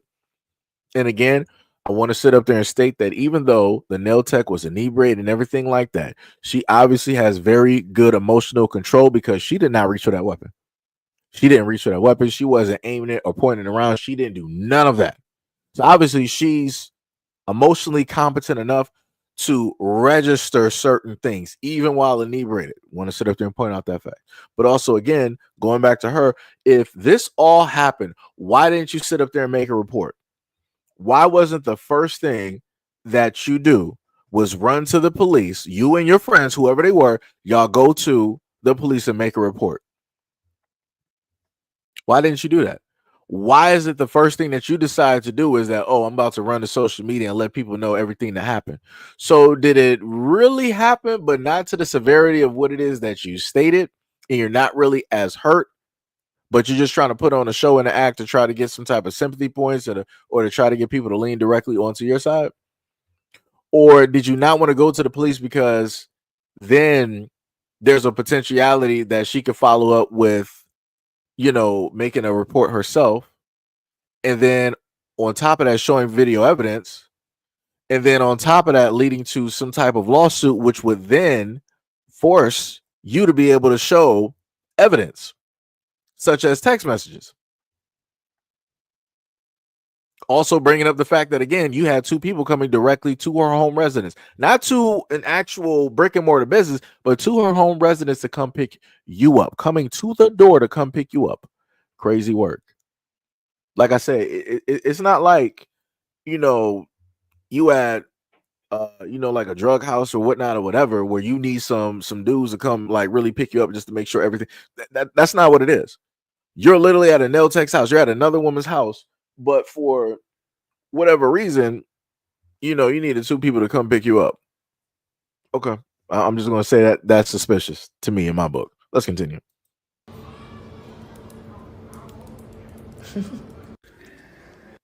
I had to turn my flash on. My nails were.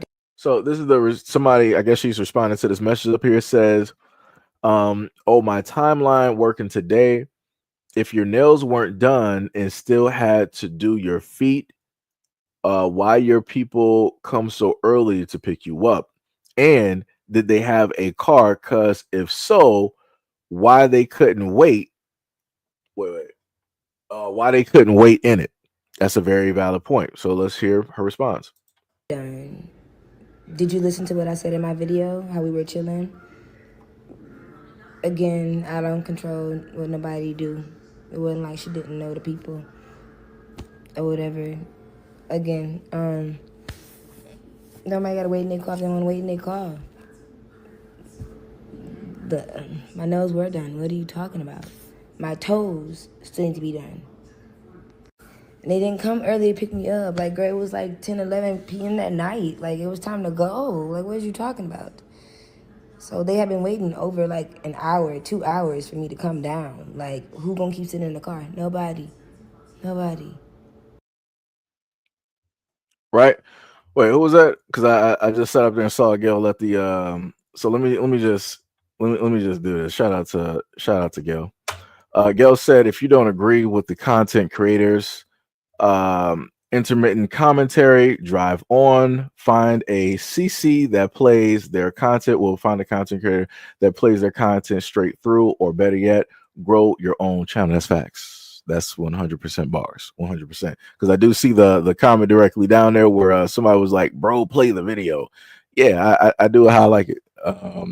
So if I have a thought that I want to put directly into or in between the video or whatnot, I'm going to do that. If I want to play it straight through, I'm going to sit up there and do that. If I decide to just stop the video and talk for an hour, I'm going to do that. So, like I said, as Gail said, Queen Gail of the round table, as she has stated, like I said, much love, respect, and appreciation to Gail and also to many of my other moderators directly out here. So yeah, like I said, I don't know what her thought process is. I don't know what she was specifically trying to do, or like I said, I don't know. It just does not make any type of sense, and it makes her look even worse. Again, like I said before, I felt if you're a paying customer, right? So let's go back. Let's say that everything, she was actually an honest person, right? And she ended up just getting assaulted. Firstly, you can claim that somebody, in a sense, took your money because the fulfillment of whatever service that you were supposed to get was not finished. You only got 50% of the work, which means realistically a person should receive 50% of that money, right? And then in the process of disputing that, you ended up, quote unquote, getting assaulted, right?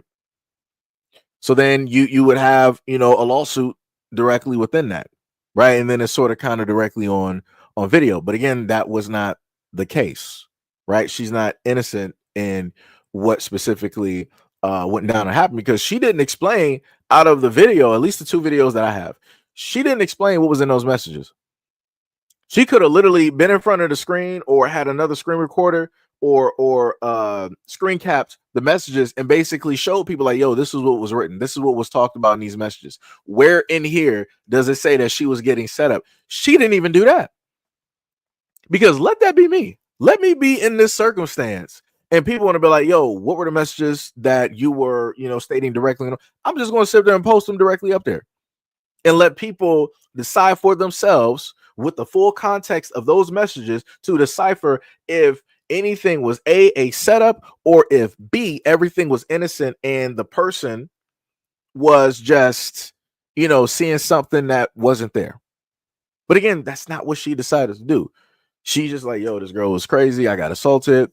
I love this girl. We spent, so much time, 3 to 4 years, chilling. She went from, just doing my nails to actually, a business and yada, yada, yada, all this other type of good stuff. But again, you didn't try to, fully show people like, hey, this was not stated. I was not trying to set her up. Me nor the people that were coming to get me were trying to set. We were not trying to do that. Again, didn't do that. All you have to do is show proof. All you have to do is show the conversations, show the text message. But again, that's not something that she specifically wanted to do at all. Now, again, some time probably went by. Maybe she may have done, Shout out and much love, respect, appreciation to whoever just subscribed to the channel. Much love, much love. But again, at least for the videos that I have at this moment in time, that's not what she, in a sense, decided to do. So now we're going to go to a whole different conversation, guys. And if you know me, this is something that I've talked about quite a bit. And again, we're pretty much in the exact same area as before, right? So we have this picture right here. I'm not, you probably, oh, wait, let me actually scoot that. Whoops. Let me scoot that over so you guys can actually see it, right? So again, names and whatnot are blocked out because I'm not trying to have anybody say that through, or I was throwing, harassment or whatnot or whatever towards, other people on platforms. Again, got to protect the channel. So let me get this on my end so I can read it directly off to you. This woman stated this, and this, I want to specify this. This had to do with a Call of Duty tournament that was for Black women, right? So she specifically stated, I don't tweet as it is, but never did I think that I had to ever make a tweet like this, having to prove if I am Black enough. And then being told I'm not Black enough to play a tourney that for Black presenting women is insane after sending family pictures, by the way. What's next? My birth certificate. Validating this, which states mixed white and Black Caribbean on too, by the way. My whole life I've experienced racism, but I've never experienced it from the Black community. I'll tell you that. Being told, quote, I had it easy is disgusting considering that I'm literally experiencing right now. Growing up as a mixed race individual was not easy, always feeling like we didn't fit in. And I think this today is proof, right? So the message underneath, it says the criteria is Black women. The reality is that she presents as white. The girl clearly has the privilege a lot of us don't. She don't have to think about her race as a potential disadvantage or a source of discrimination. It's not fair, but our world is structured in a way that benefits people that look like her and not like me. So no, she is not allowed, right? So that was the message that she, in a sense, has. So let me show you what it is that the woman looks like here. Go to the next one. Oops, not that one. Hold on, let me see. Was it? Wait. Do I got that image up here? That one. That one. Okay, yeah. So maybe it is that one. Yeah. So this is the image. So the woman that wrote the original message that said that she is facing racism and all this other type of stuff, dealing with the community, is directly to the side. So let me actually just move that directly over so y'all can clear cut see what she looks like here. Let me just move that right there. So that's her, right? And in the corner picture, to the left, that is her father. At the lower, all three pictures are of that woman. And to that fourth, 1, 2, 3, if you're going counterclockwise, right? If you're starting at 12 and you're moving on down over, that picture of the man there that has the plaid, that's her father. So you heard directly in the message that she said that she is mixed, right? So you can clearly, let me see, maybe I can zoom this in to give a better perspective. I'm just going to be real. If I were to ever see a woman like this in public, I'm like, yeah, that's a white woman. There is nothing there. That's like some Whoa Vicky type stuff. There is nothing there presenting wise that makes me think and or assume that that is a Black woman.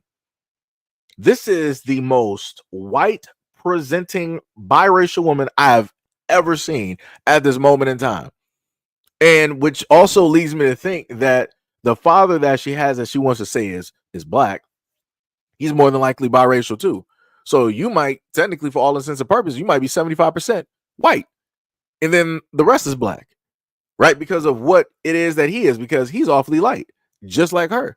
And then her mother is, of course, European, white. And I also want people to understand that this is not a woman from America. This is a woman that is from the UK. So that goes into a whole nother aspect. Right?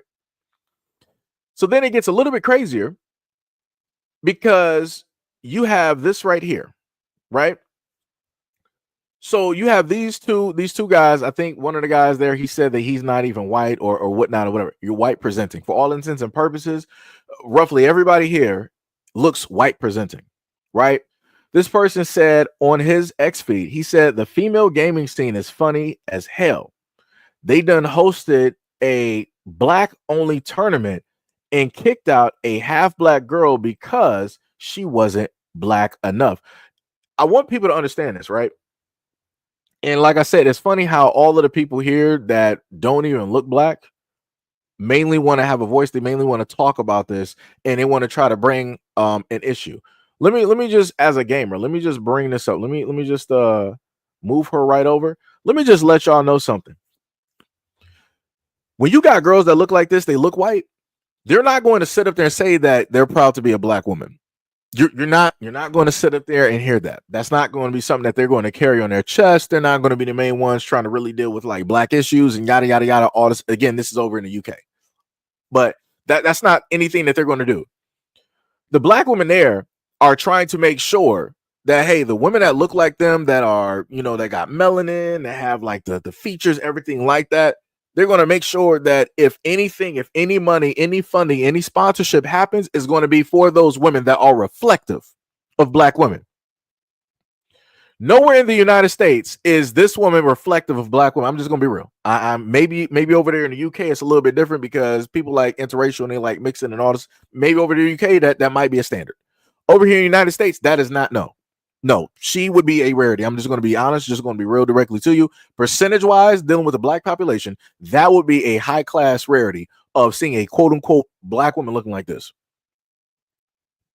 Because I'm just going to be real with you. Let a sponsorship deal, let her, in a sense, be a part of that female black community playing Call of Duty, and a sponsorship comes. Do you know who the sponsors are going to go for? They're going to go for her.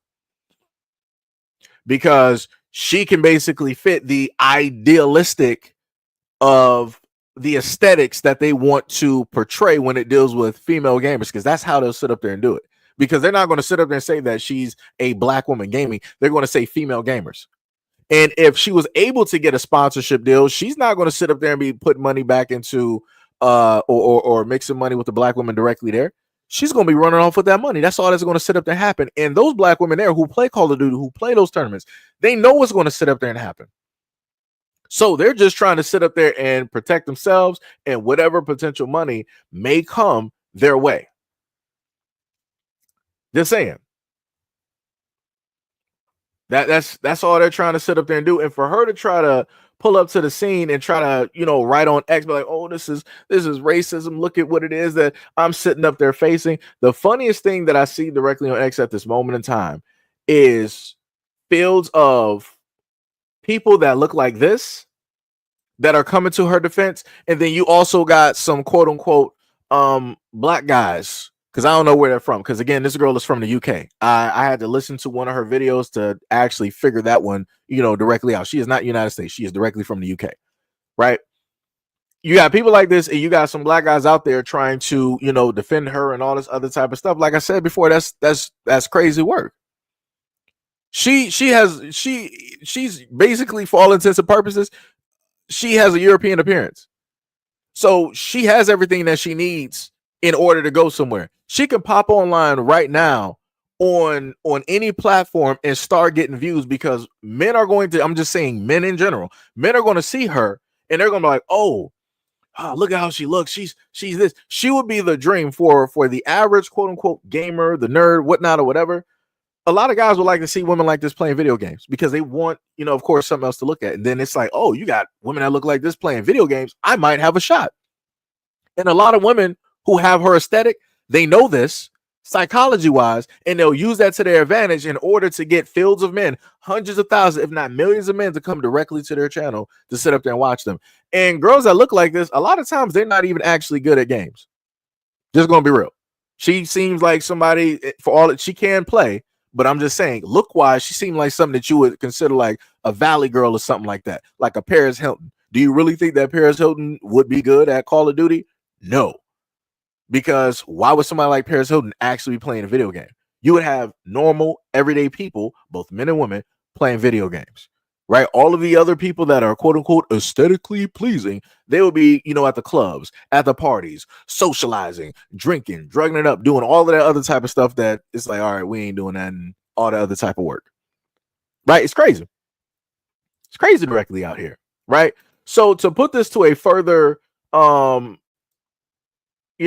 so that people can get a understanding.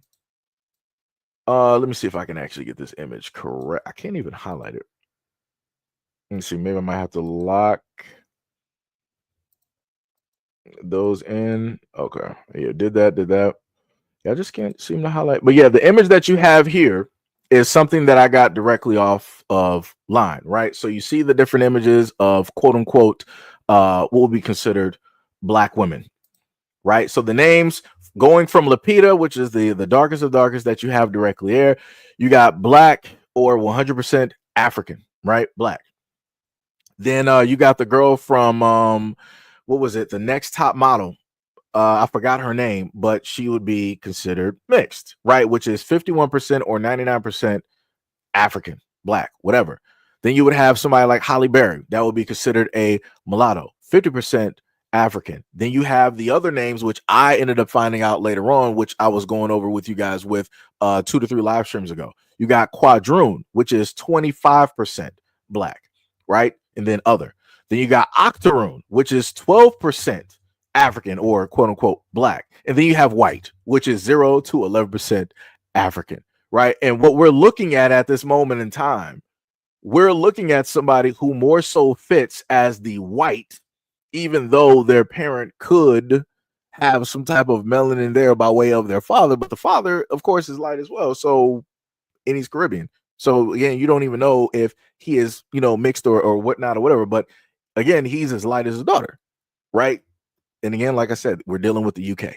We're dealing with people that like to sit up there and mix and mingle and do all of these, other types of things. So then next, we have to take it a step further.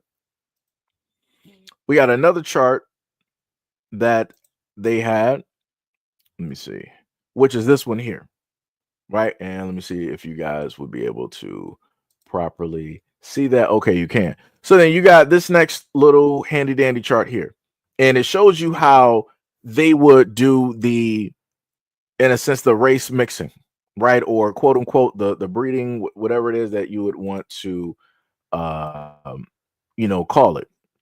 So at the top you got the white man and Negro woman and what it is that they would produce, right?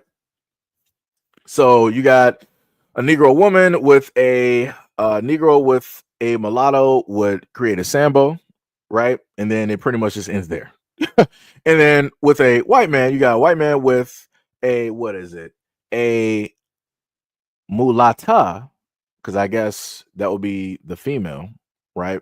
So mulatto would be male, and then mulatta would be female, right? So then you got white man, then they would create a quadroon, right? So then you would have a white man then creating a child with a quadroon, which would then create a quatrine rune, right? So then that white man would then do that, and then more than likely you would get white at the end of the day, right? Because then everything would just start dwindling down because everything is pretty much matching with what it was originally, right? But when you got, quote unquote, a Negro with a Negro or a Negro with a mulatto, it would create a Sambo because again, you got more quote unquote Black blood mixed in with the mulatto, which is mixed, still in a sense creating that.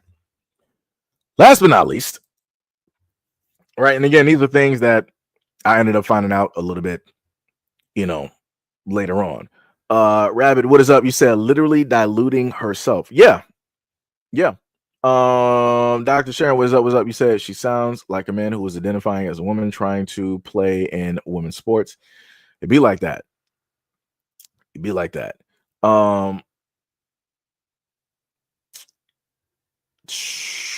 I can read Spanish a little bit. Italia, Donna, per me. I mean, if you asking for a shout out, much love and respect to Gimme. What is up? What is up? What is up? Tippy said, yeah, I'm sorry, but I don't see mixed at all. I see a white woman. Yeah. Radio said a mixed race and a pale face creates another pale face. It's simple. You need another full so-called black person to make another black person. Some people must have skipped biology class. Yeah. Yep. 100%. Radio said, yeah, bro. Her dad is definitely mixed race. Yeah. Yep. Rabbit says, Seji, I remember my Caribbean ex saying after slavery, her white marrying family disowned the black marrying family. Oh yeah, I believe it. I believe it 100%. I 100%. 100%. Tippy was like, Seji, who that white woman? She is stating online that she is a black woman. So I don't know.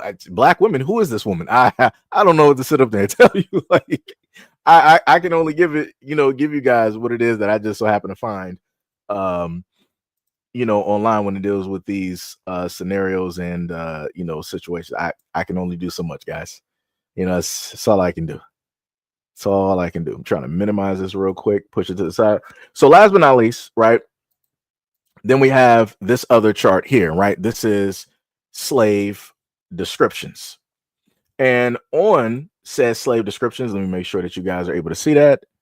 I might have to move that a little bit up. Let me see. Kind of move. Whoops. Nope, that's not what I'm trying to highlight. There we go. Okay, there we go. Okay, no, actually, yeah, it was good. Okay, so you can clearly see the descriptions right there. Let me just try to make it larger for myself on my end. Gotta swap the page. So slave descriptions, right?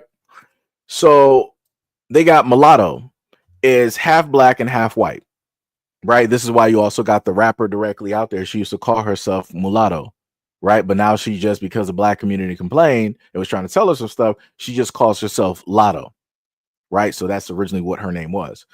Griffied, again, these are names I've never heard of before.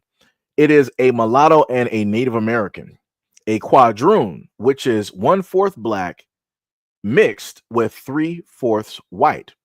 Yellow, which is almost white. So if you think about the Asians, that's basically, this is why, again, so this is telling you why Asians are considered honorary white. This is why, right? Because if you're yellow, you're basically close to white. It is what it is. Octoroon is 1/8 black and the rest is white. Sambo is a mulatto and black. Mesite, and I have heard this before. Mesite is white and quadroon or octoroon. So, and I think we got another one under there. And then we have Creole, which is French or Spanish born in Louisiana. So going to the Creole part, this is why I showcased that video last year of this woman who I would technically consider black. She was like, no, I'm not black, I'm Creole, right? Which is French or Spanish born in Louisiana. And I'm like, I'm pretty sure you got some bloodlines directly there. But typically speaking, if you were to go to France and look at the French, they're not going to be looking like you. If you were to go to Spain, I'm talking about over there in Europe, yeah, going to be pretty much the exact same thing. And again, these two demographics are not going to claim the quote unquote Creole people of Louisiana. They're not trying to sit up there, oh, United States, those Creole folks, those are our people. We need you to ship them back to France, to France or Spain. We need our people back. They're not doing that. Because again, they don't look at you, even though Creole folks, they like, hey, I'm not black, I'm Creole. I get it, I understand it. And I also know the timeline of when it was that people use the terminology Creole along with all of these other terms. Again, these come from olden days before a lot of us even existed, right? olden days. And then some way, somehow, some people want to try to carry on certain terms while everybody else basically drop those, and they're using other types of terminologies, right? But again, going back to the original picture that we got, let me see. I can probably move that directly right there. I think I might have enough room. Let me see on the virtual to do this, or I might have to make it a little bit small. Let me see. I might have to do it like this, and then bring the image of her back up here. Let me get that, and let me see. Gotta try to minimize this so I can have it all on one thing here. So yeah, when you look at this woman, at no point in time do I see a black woman. I do not see, again, at no point, I need somebody to point out to me, where is this a black woman at? Because she's not reflective of my mother, my aunts, my grandma. She is not reflective. Even in middle school, the first light bright that I ever basically knew or anything like that is not even, and again, I was about to say her name real quick, but she is a black woman, right? And you can visibly tell. This right here, no. You can go to the lightest of black women. I'm talking about a black woman that has 2 black parents. You can go to the lightest black woman and you can still tell that is a black woman. This is not it. This is the Valley. This is California. This is Europe. This is Canada. This is Norwegian,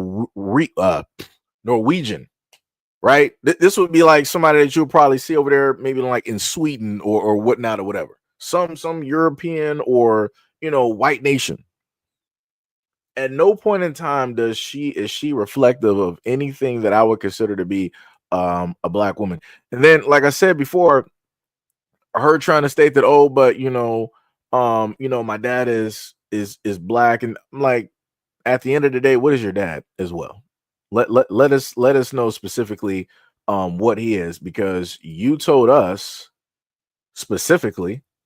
Let me see. I'm trying to re-highlight. Is that the one? Yeah, I'm trying to re-highlight this, which is a little bit tough to do at this moment. Let me just lock images.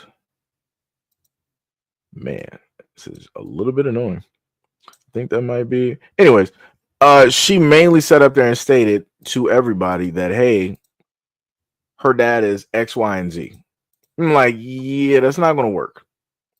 If you're directly telling us that on your birth certificate, it states that you're mixed white and black Caribbean, yeah, that's not flying. Because again, as light as your dad is, and then probably as white as your mom is, you're white. I'm just gonna be real. That's it. That is it. There's no debate. There is no debate. And like I said, shout out to those. I'm not sure if it might have had to do with America and the UK, but wherever those melanated women are, and they sat up there and specifically told her that she cannot be in that tournament, so be it. Because like I said, they are protecting their invested interest, and they're trying to make sure that the women that look like them will get these deals and or these sponsorships, or potentially end up on these teams, or get monetized or whatnot, whatever. Because I'm going to sit up and state this again. All that is going to happen is that if you have a woman like her that is supposed to quote unquote represent black women, people are going to get the wrong idea. They're going to get the wrong idea. And then when they compare her to the quote unquote black women that are there, they're going to be like, she's not a black woman. She doesn't look anything like them. Those women can't even compare to her. And da da da da. And again, like I said before, the sponsors and everybody, all the money is going to go to her. That money is going to leave directly out of that community that those women started, and it's going to be moving directly with her.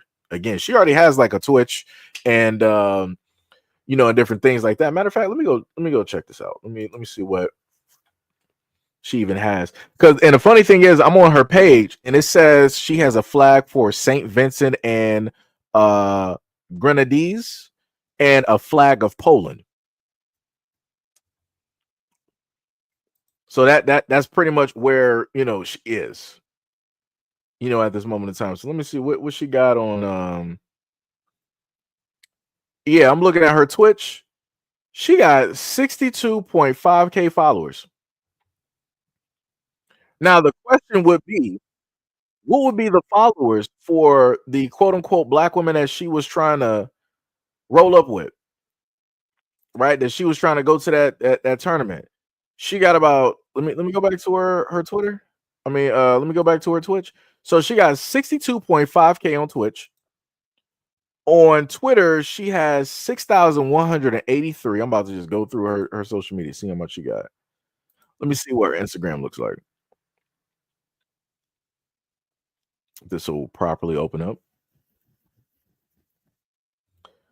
Her Instagram, she has 17. She basically has 18K followers. Even looking at her Instagram, this is not, nowhere do I see a black woman. That's nah. And then on top of that, the crazy part is her. If you think about black women, they're not going to name themselves Becky on social media, not unless by some weird odd occurrence their parents named them that. Her name all over social media is Becky. So again, that's not sounding. Out of all of my existence, I've never met a black girl or a black woman with the name Becky. Never in my life. Never seen it. Have never seen it at all. Right. But again, she got roughly 18K directly on IG, 62.5K on Twitch, and then she got what, 6K on Twitter, aka X. So then the next link that she got directly down there, we got Twitter, we got X. She does have a Discord. Let's see TikTok. She has, woo, Jesus Christ. She has 180.9K followers on TikTok. So I'm letting you know, she's more than likely, she's monetized and she's making money. And the clips that she got thousands of views. Thousands of views. Thousands of views.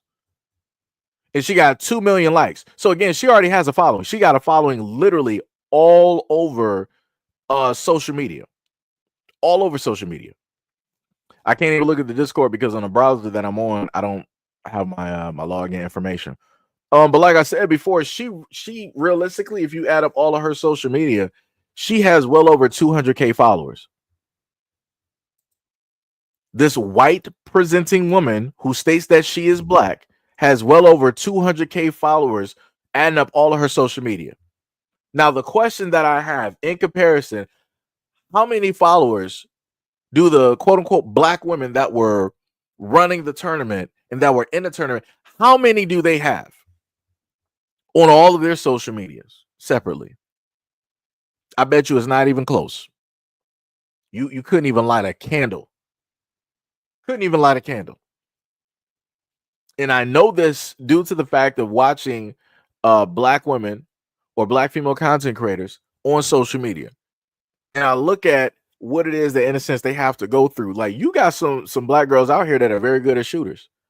But because they are black girls or black women, guess what?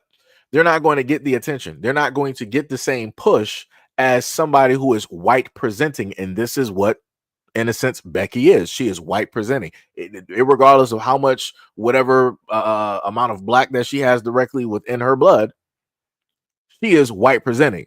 So this is again why it is that she has 200K across, adding up all of her social medias. It's crazy.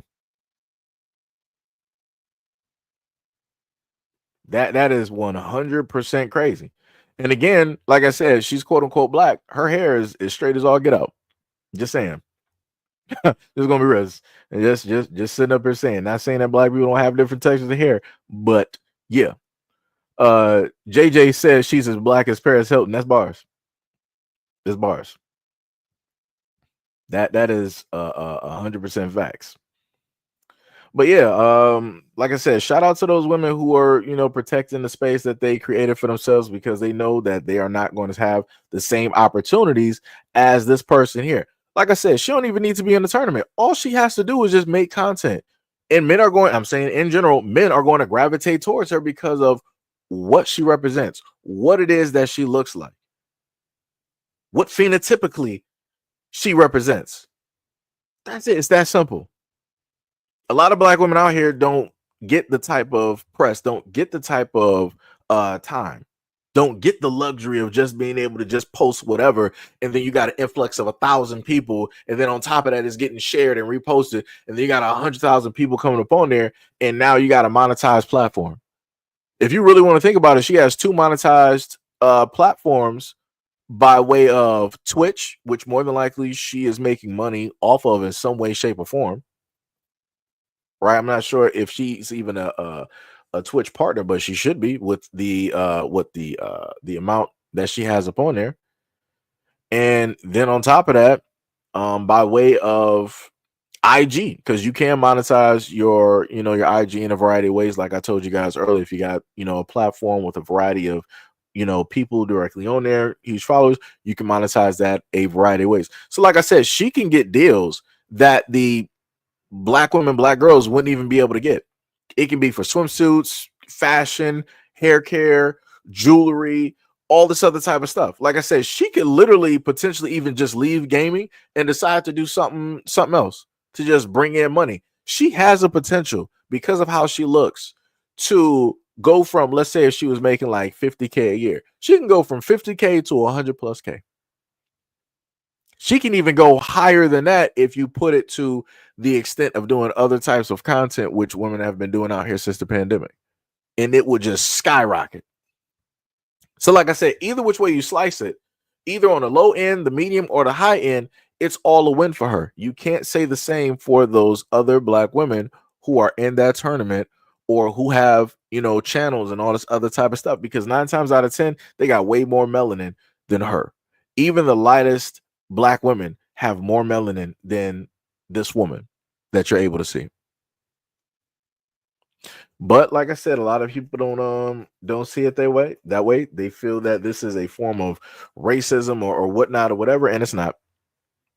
It's not. It's literally black women protecting themselves and their own best interest. They're protecting whatever money that may potentially come their way. That's it. That's all they're doing. But if you try to tell people that online, they'll just say whatnot or whatever. What we got? Excuse me. Goth said, being a Caucasian male, that girl with blonde hair is not black. I have mixed grandbabies and they are dark. Let me see, dark complexion with kinky curly hair. Yeah. Like I said, a lot of people walking down the street would automatically assume, if she would have walked through the black community, take any black community across America, people will automatically assume that she is white, regardless of whatever amount of black that she has directly in her blood. Gail says she'll be the next spokesperson for Jador. Possibly. You're looking at Becky with the good hair, right? Dario, what is up, said Becky can go to those white coordinated tournaments and make sure to build a 5-year reputation of standing for blackness, sports wise and social wise, and then maybe she can be invited to watch. Even then, I'll still say that that's a stretch.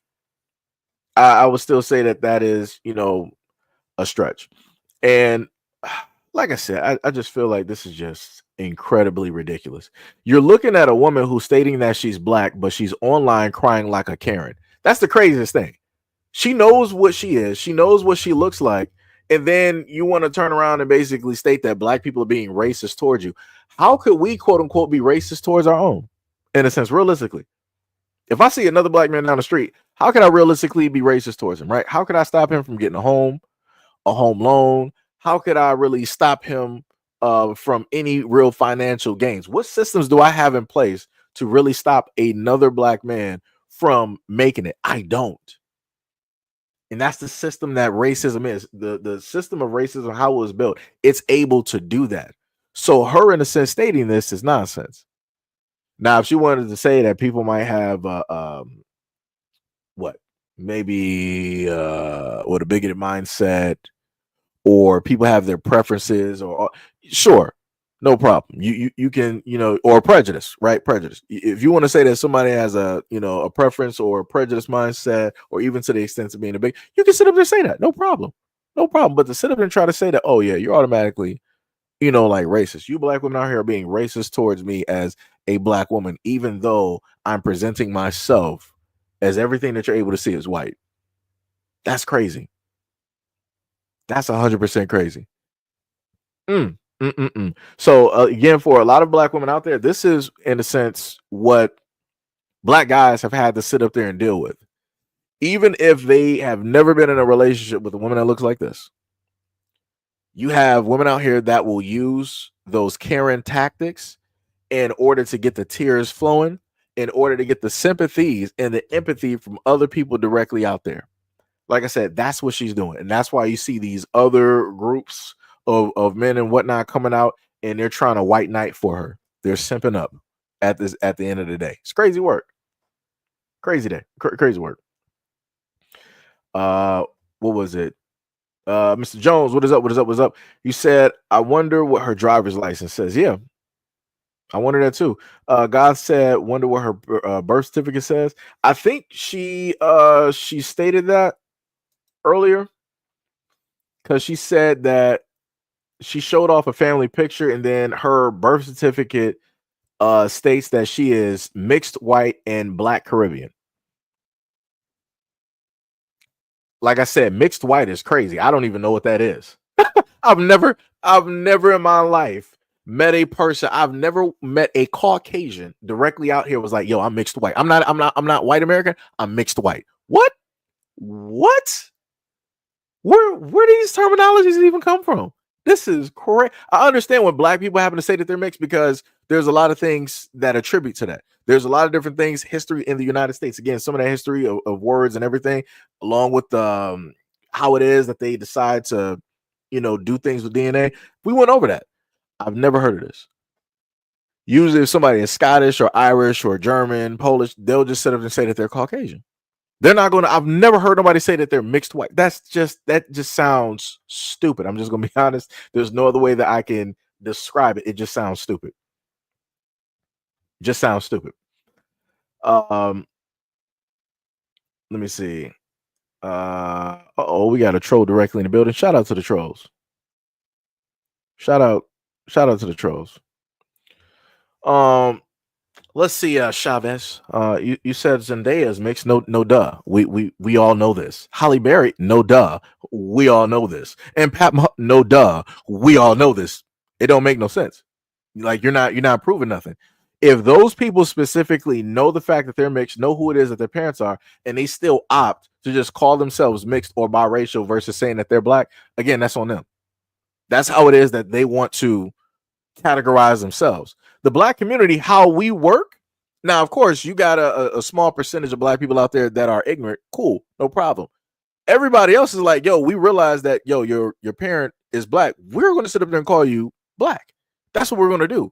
But again, a lot of people are like, no, I don't really associate with you guys. I don't really hang out with you guys, all this other type of stuff, yada, yada, yada. Because like I told people before, the mentality of a child depends on which parent is raising them.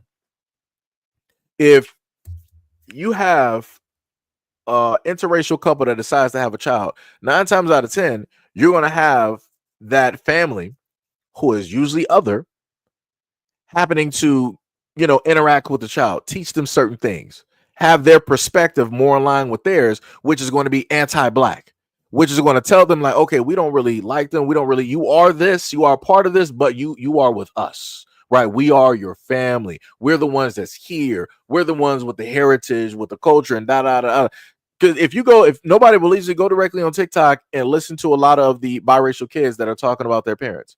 Listen to a lot of these quote unquote black women, or what some people want to consider mixed. Listen to what those women have to state when they're coming from a interracial family. And how it is that the other side will sit up there and treat them and talk specifically to them. Last year, I showed you guys quite a few videos on this, where those mixed race kids, right, we're honestly telling how everybody else basically sees them and categorizes them, and how people will talk to and talk around them.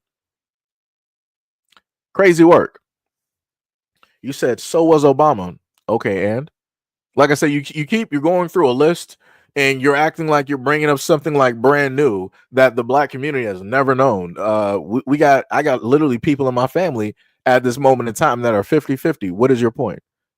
But again, who's raising them? What are they taught? And then what do they themselves, with the knowledge that they have, the cumulative knowledge that they have gotten over time, what do they think or categorize themselves as? And then fourth, what do they consider the black community? Do they feel that they are black and they're with the black community, or do they feel that they are other? Because all of the people that you're listing that are biracial, I can list some coaches from both college, the NBA, and the NFL who I know, physically speaking, are black, but they won't call themselves black. Matter of fact, I go to Tiger Woods.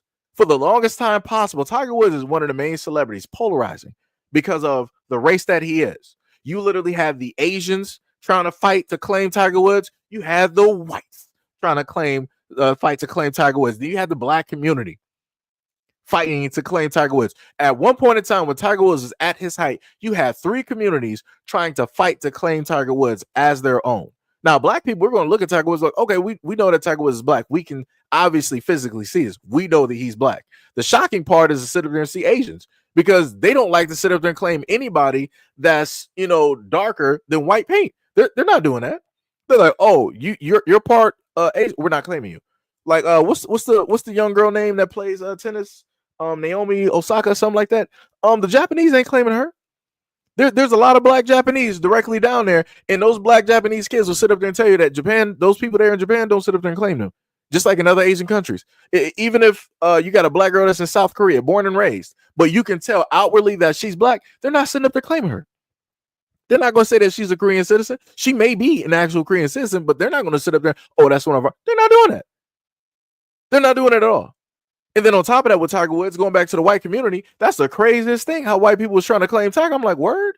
Wow, you're trying to claim somebody that's black. You know this dude physically does not look anything like you. But because he is so good at golf, because he is so great at golf, because he is so stellar, and he is beating your best white men out here, you're like, that's our boy. Tiger, you're with us. You're a part of the white community. We know that you're black.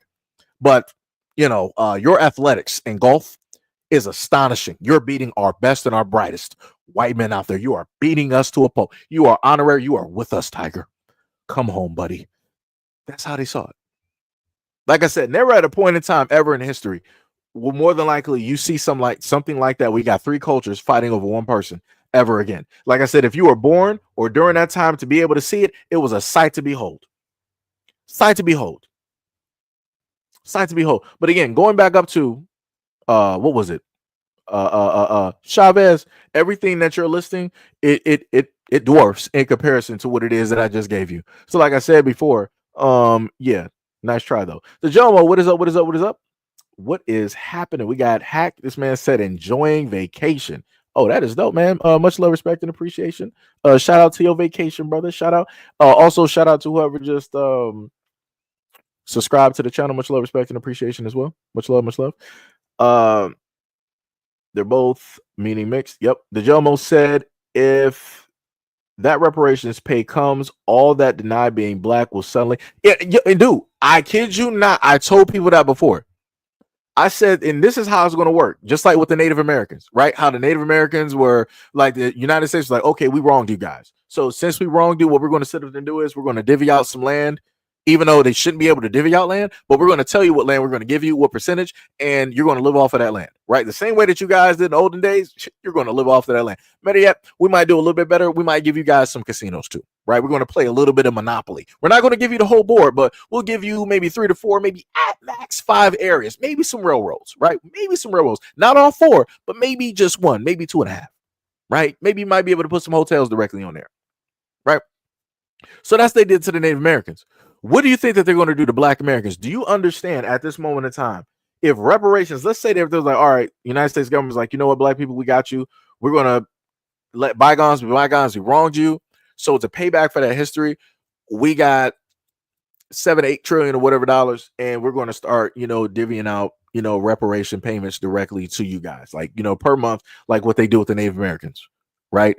And this is what they were going to solely do for the Black Americans. Do you understand how many people that are African, Caribbean, from many other places that are here at this moment in time, including other people, quote unquote, with the one drop rule, other people that are biracial and mixed that have never considered, all of these groups that I'm listing who have never, ever in life, in the history since they've been here, ever considered themselves being Black? Do you know how many of them will do it?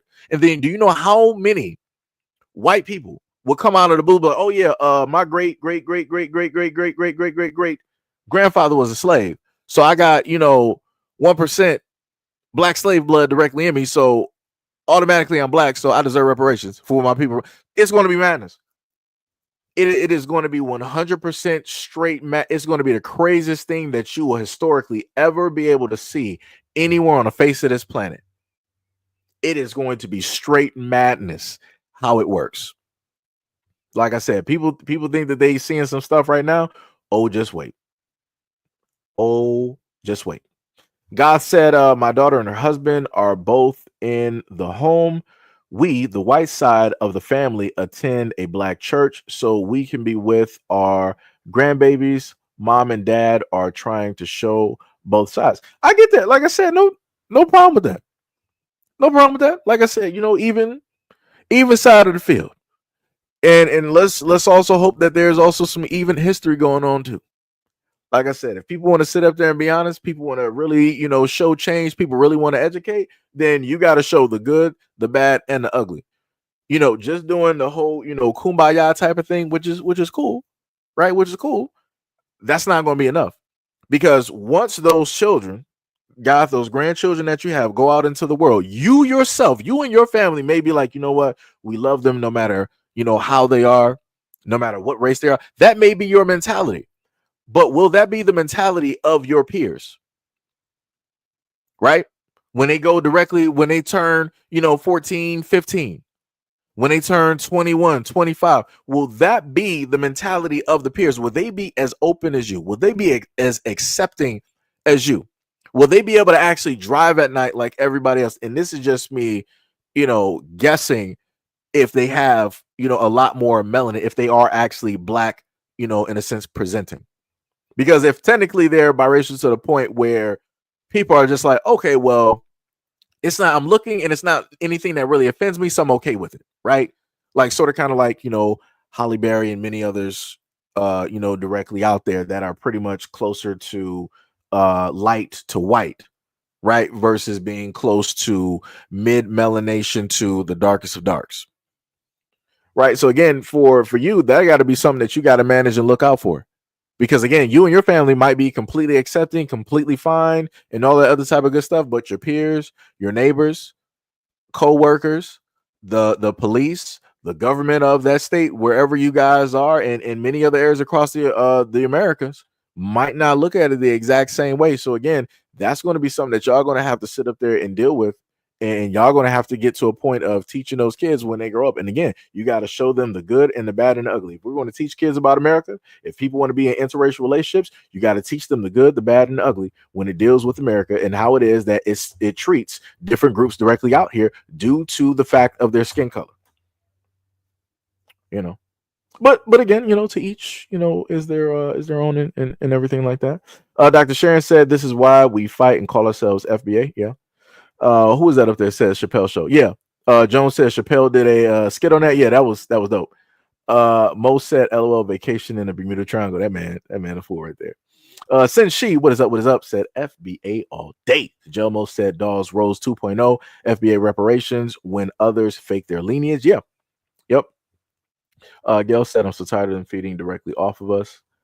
Can we just separate and recoup? Possibly.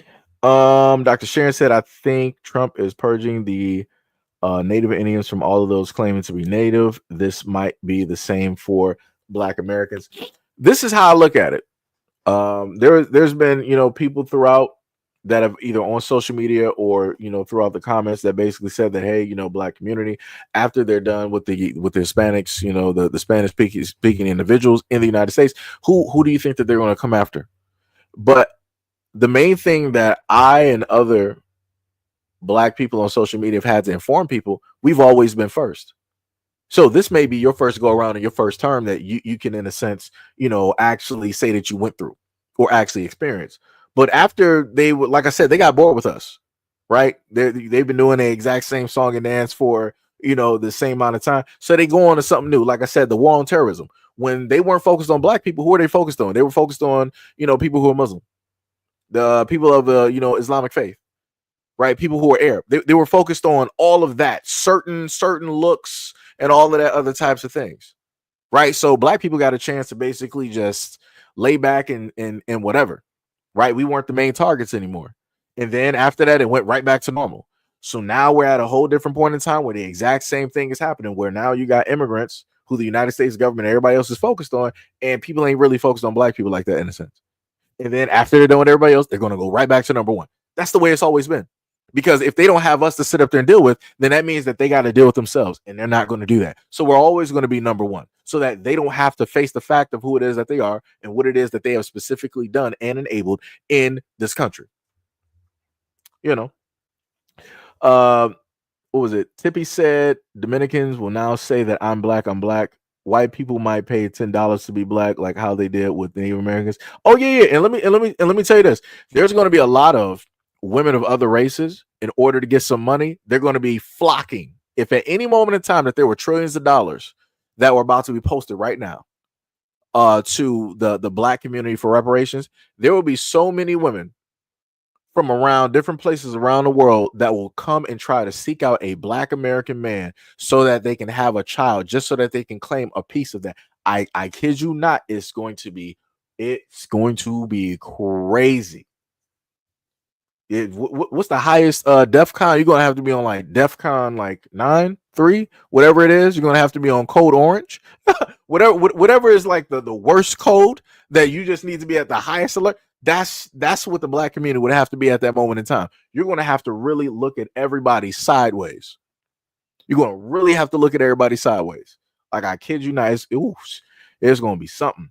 God said, oh yeah, you're right. Mom and dad will have to prepare them for the real world. Always will be hate. No, I'm not just saying the mom and dad, because you're older than the mom and dad. You, as being a part of the older generation, knowing the history, because I'm guessing you know some stuff. Well, if you are American, right? Because I don't know specifically where you're from, but I'm just going to use the reference for America. If you are American and you're older than the parents, you've more than likely seen, the civil rights and different things transpire. You've seen, segregation and all of these things. You've seen the ugliness up front, directly there, out there in the open, in conversations, the newspapers. You've been able to see the mainstream media, cars passing. You've been able to see the whole nine, right? So with that history and that knowledge that you have, you would be the link to the old past, of which the parents of now can't even talk about, because they realistically, technically weren't there to experience it, to walk it, but yet you were. So that would be your job. That would be your job as a Caucasian grandparent to interracial grandchildren. That would be your job, to fill in the gaps that the parents can't, to give that actual real world walking history and knowledge. Like I said, if people want, quote unquote, America to be American, let's not focus on race and all, you got to give the good with the bad, with the ugly. All of that has to be laid bare, no matter how it's going to make you look, your family look, your community look, no matter how it makes the United States or the government, you got to put all that directly out there. But the moment in time that people still keep that fear, that they're like, yo, I don't want nobody to sit up there and think that I'm a representative of what the past was, we're not going to fix them. We're not going to get nowhere. And then you're still going to be facing the miseducation of a lot of these kids who are coming from these mixed race relationships. And because they're growing up in a certain mental programming, dealing there, they think that, okay, well, my mom and dad, they're black and white, or vice versa. Then, the same way that my family is and everybody treats me here, that's going to be the whole world. And nobody should ever have a child, in a sense, thinking that way, because what's going to happen is that bubble is going to be broken, and they are going to be heartbroken when they have to actually deal and face with the real world, and they're not going to understand how to cope with that emotionally because they weren't taught that. They weren't given that specific energy or emotion. Because I've seen a lot of parents like Tia, what was it, Tamara's husband, who works for like Fox News. He got online blaming Trayvon Martin for his own death. And then on top of that, he sat up there and said, knowing the fact that that girl is biracial, he was like, yes, I'm raising great young man. I'm raising a great daughter, and they're going to be great human beings. I'm like, they can be as human as you want to sit up there and call them. But the outside world, the other Europeans, Caucasians, other people out there will let them know how they see them and who it is that they actually are. So again, you got to face the fact that you have to try to prepare them from every single angle, even from yourself, meaning that even though it's not specifically you, but as a white representing part of your nation, you have to sit up there and prepare them for the ugly side of you. And a lot of people are not prepared to do that. Let me see. Michael said, I was in a relationship with a PC woman for 4 years. That was very little good, a tremendous bit of bad, and an obscene amount of ugly. Negative 10 out of 10. Wouldn't recommend it. That's what I happen to see within a lot of instances when it deals with some of these interracial relationships. There's a lot of things that people don't talk about, especially black people. They don't want to list the bad side where somebody gets drunk or whatnot or whatever, and they start yelling out racial slurs, or they go visit the family and the family makes them feel a certain type of way, or they're saying things around them or directly to. Like I said, it's crazy stuff. Like I said, case in point, I have a family member that is in a interracial marriage, and that person was not recognized by their partner's family for years. The kids weren't even recognized by that side of said family for years, up until the color started coming through, and it was like, oh, it's okay, it's manageable, it's not as bad as I thought it was. And then everything started coming around. So like I said, a lot of people who are white and other, they don't have to deal with that with the black community, because we're pretty much open. We'll let you in, we will like let you sleep at our house, bring you to the cookout, all of that stuff. But when it deals in the reverse, it's always black people who get the short end of the stick. It's always the black people that get mistreated. They get the slurs. They have to deal with the types of discrimination. They have to deal with a variety of things that comes with being in that interracial relationship. But again, a lot of people won't notice, because a lot of black people don't want to sit up there and be out there and be like, yo, I messed up. This did, sit up there and happen. So like I said, shout out to Michael. Shout out to you for being honest. Because a lot of people would not sit up there and be honest. They'll be like, oh, well, that was just one. I'm going to sit up there and keep it trucking, because that was one out of, whatever, 100 million.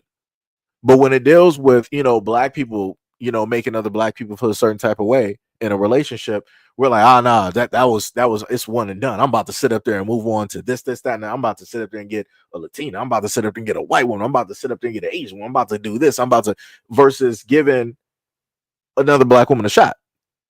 Like I said, it's it's crazy. It's crazy out here. But like I said, shout out to Michael for being honest. The Jomo said, melanin program is worth a lot of money. They hate us, but want a bit of that melanin, but not too much to make them too black. Bars. Tibby said they're doing that now, using black men for citizenship. Yeah. Dario said 100%. Dr. Sharon said we must demand that they show that they are from Black American slave lineage. I agree with that 100%. 100%. Bebo said, Google it. Not sure what you're talking about on there. Dr. Sharon said, I think FNA mixture, or I think I might have been mistyped. FBA mixture is more psychological impairment than anything else. Or is that, or did you actually mean FNA? Maybe you did. Goth said, I wasn't there. I was born in 73. Grandma born in 74. School tried to teach us racism, but I was raised to treat everyone with respect. Don't matter the color. Okay, so you were in 73. Okay.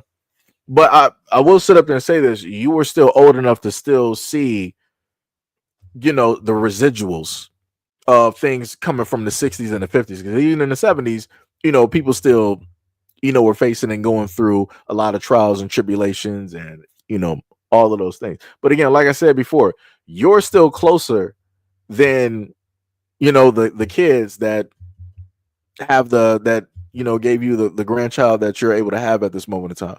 So like I said, you're still a library. You still got history. You still got knowledge that they would have to try to even know or research or have a thought of. You can just go into the recesses of your mind and be like, oh yeah, this such and such date, this is what happened here, or this is what was happening directly in the 70s, and da da da, and this is how black people were treated, and this is how, right? So like I said before, you still have a knowledge base there that the younger generation does not have. Again, we would have to research to know or understand what it is that you have. And even still with that research, we would still have things missing because we weren't there to walk that, right? To actually, feel and see and sense, all of those things there. Dr. Sharon said, correction. Oh, it was DNA. You said, I think DNA mixture is psychological impairment more than anything else. Got you. Excuse me. Gail said, you can't tell me he hasn't called her the N-word. Like I said, I don't know. I wouldn't be able to tell you. If you're talking about my family member, I wouldn't know what to sit up there and tell you. Like I said, some people will keep things directly a secret. They will just bury that to never return ever again directly to it. Like I said, this is why, Gail, I did a lot of videos earlier on when it dealt with interracial relationships and how it is that you would have black women get treated, right? How they would be seen, how they would be talked about. That's why I tried to bring up a lot of those websites. Well, I couldn't show those websites, but this is why from the websites and the information that I was able to see, where primarily it's only white men there, how it is that they would, show their quote unquote respect by how it is that they would demean, right, devalue, disrespect, and talk about black women there. And a lot of these dudes will talk about, oh yeah, I sit up there and date black women all the time. My wife is black, girlfriend's black, this and this and all this. Like I said, I try to sit up there and tell people, try to give a nice little helpful warning. Again, not trying to control how it is that people date, but again, trying to give enough information so that people can make a very conscious and logical decision. Gail said, you must let half-breeds know about their clan ancestors. This is true. God said, I'm almost 3/4 Cherokee and showed more when I was younger. Okay, so you're saying that appearance-wise, you appear more native than anything else, but then as you got older, that started to dissipate and went more into, I guess, what the white European, that type of deal. Hey, like I said, I mean, well, technically everything for y'all should be completely cool. Because if you got Native American heritage, right, you should also have a card. And you should be a member of a tribe, and y'all should be getting checks every month or whatnot, because that's what the United States have been doing for the Native Americans for the longest time possible, divvying out money, divvying out checks directly to them, and different things like that. Black Americans don't get that.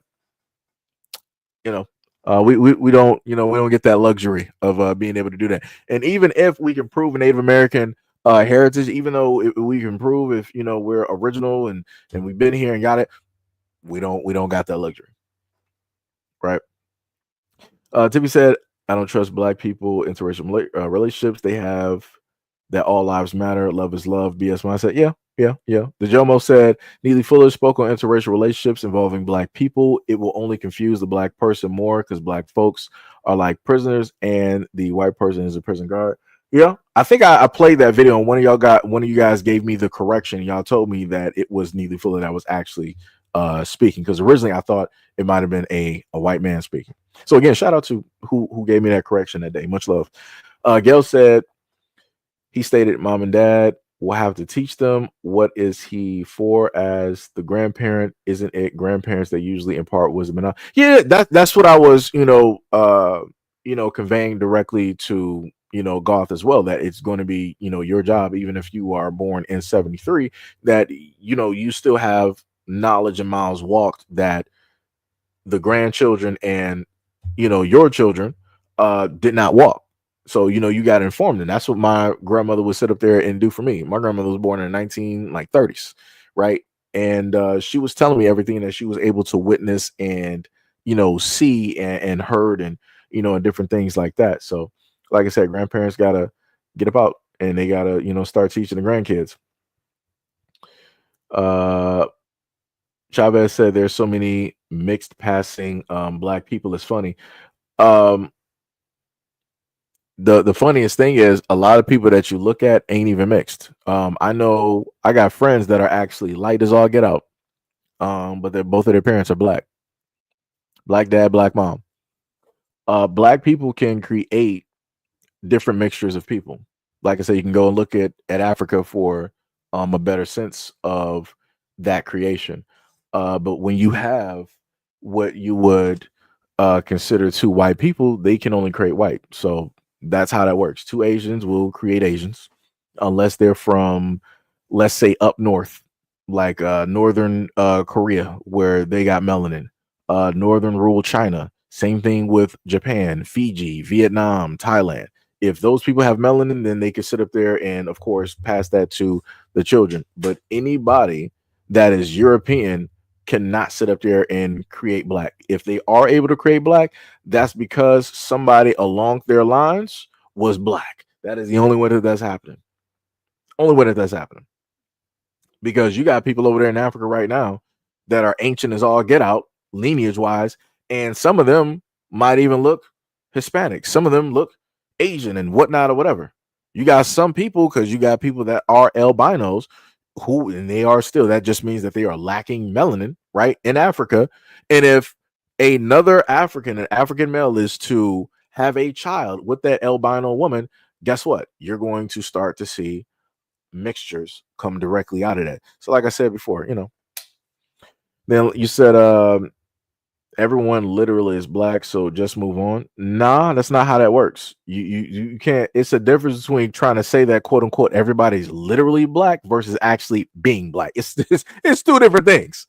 It's a difference between saying I'm literally a god and actually being a god. It's a difference between saying that I'm literally a doctor versus actually being a doctor, having the certificates, having the knowledge, and everything directly under my belt.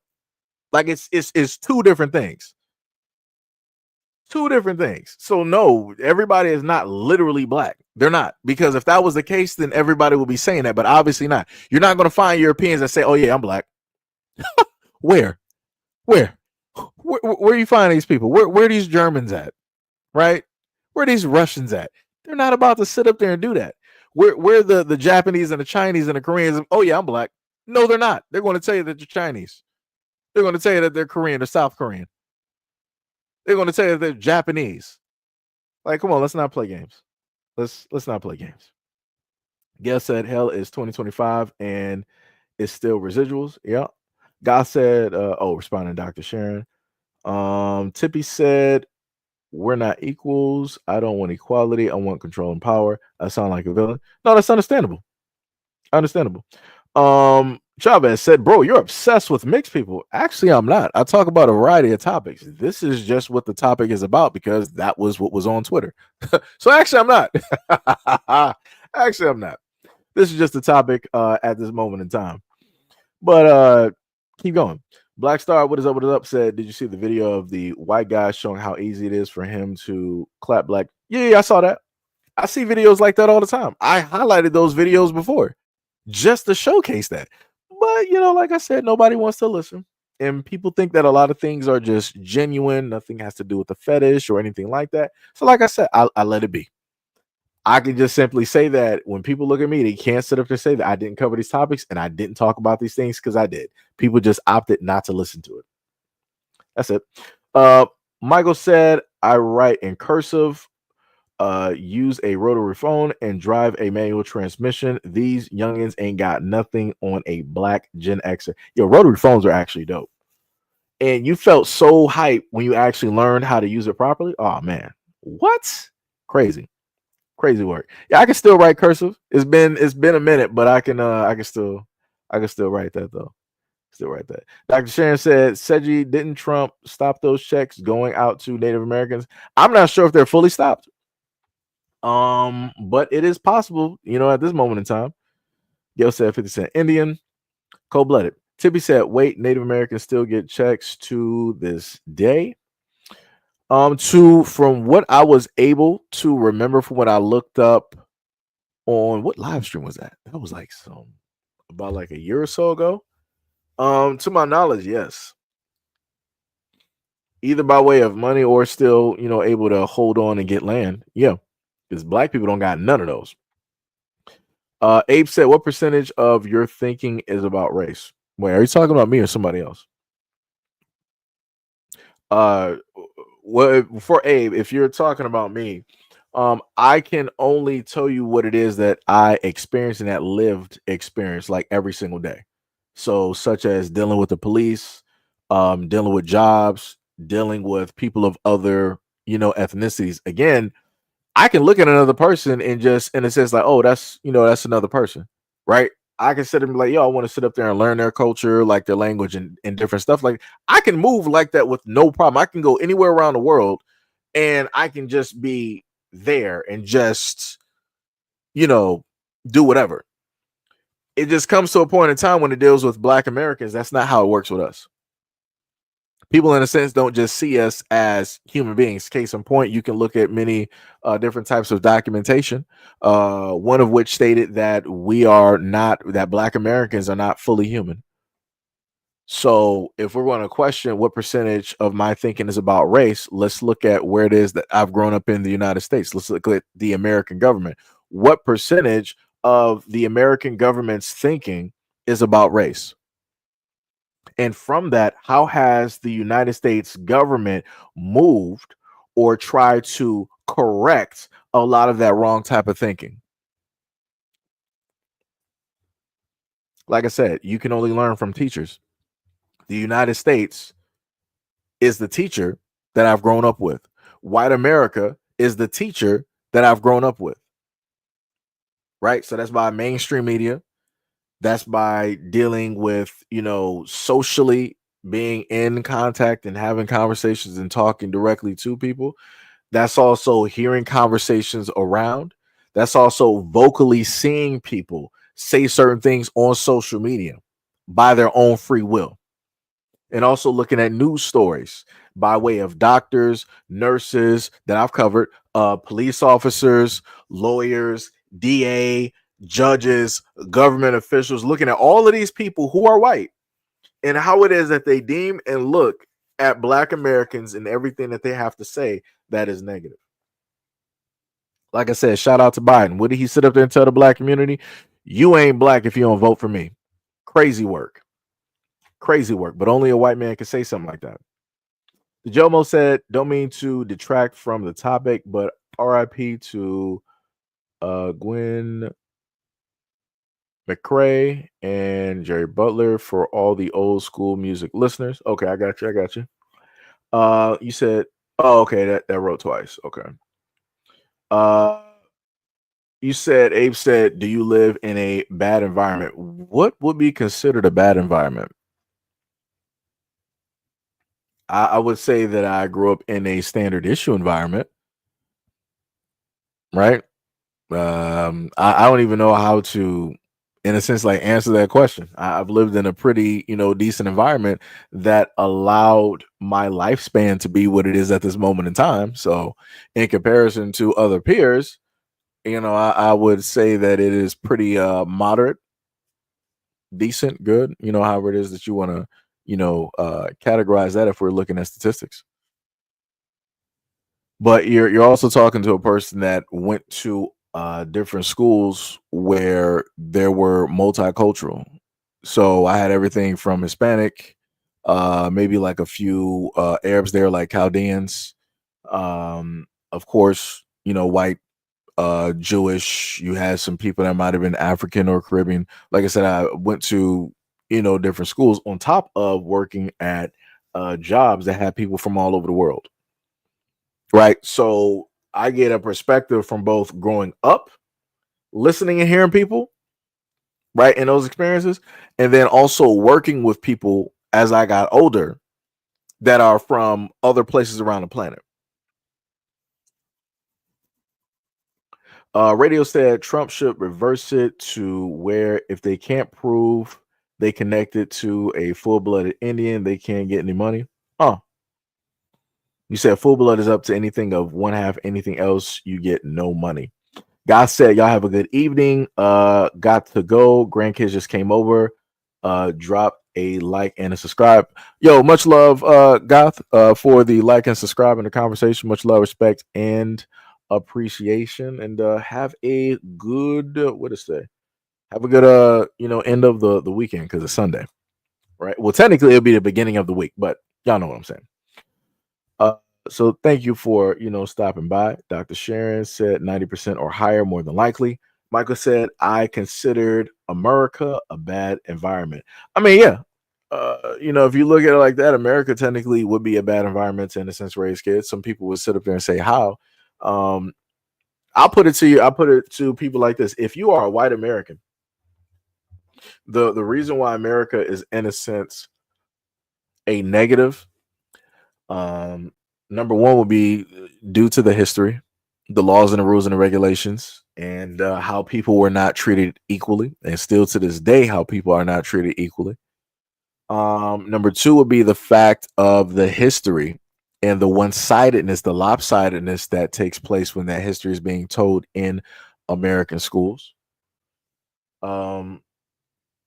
Number three would also deal with the lack of respect and value that America gives to people who are different, right? If you're other than white, you're not going to tend to get, in a sense, a certain type of, respect. You're not going to have, in a sense, that listening ear. Movement is not going to take place when it deals with, certain laws or regulations or certain protections that you may need from the government because of what it is that you have suffered in the past, present, or, in the future.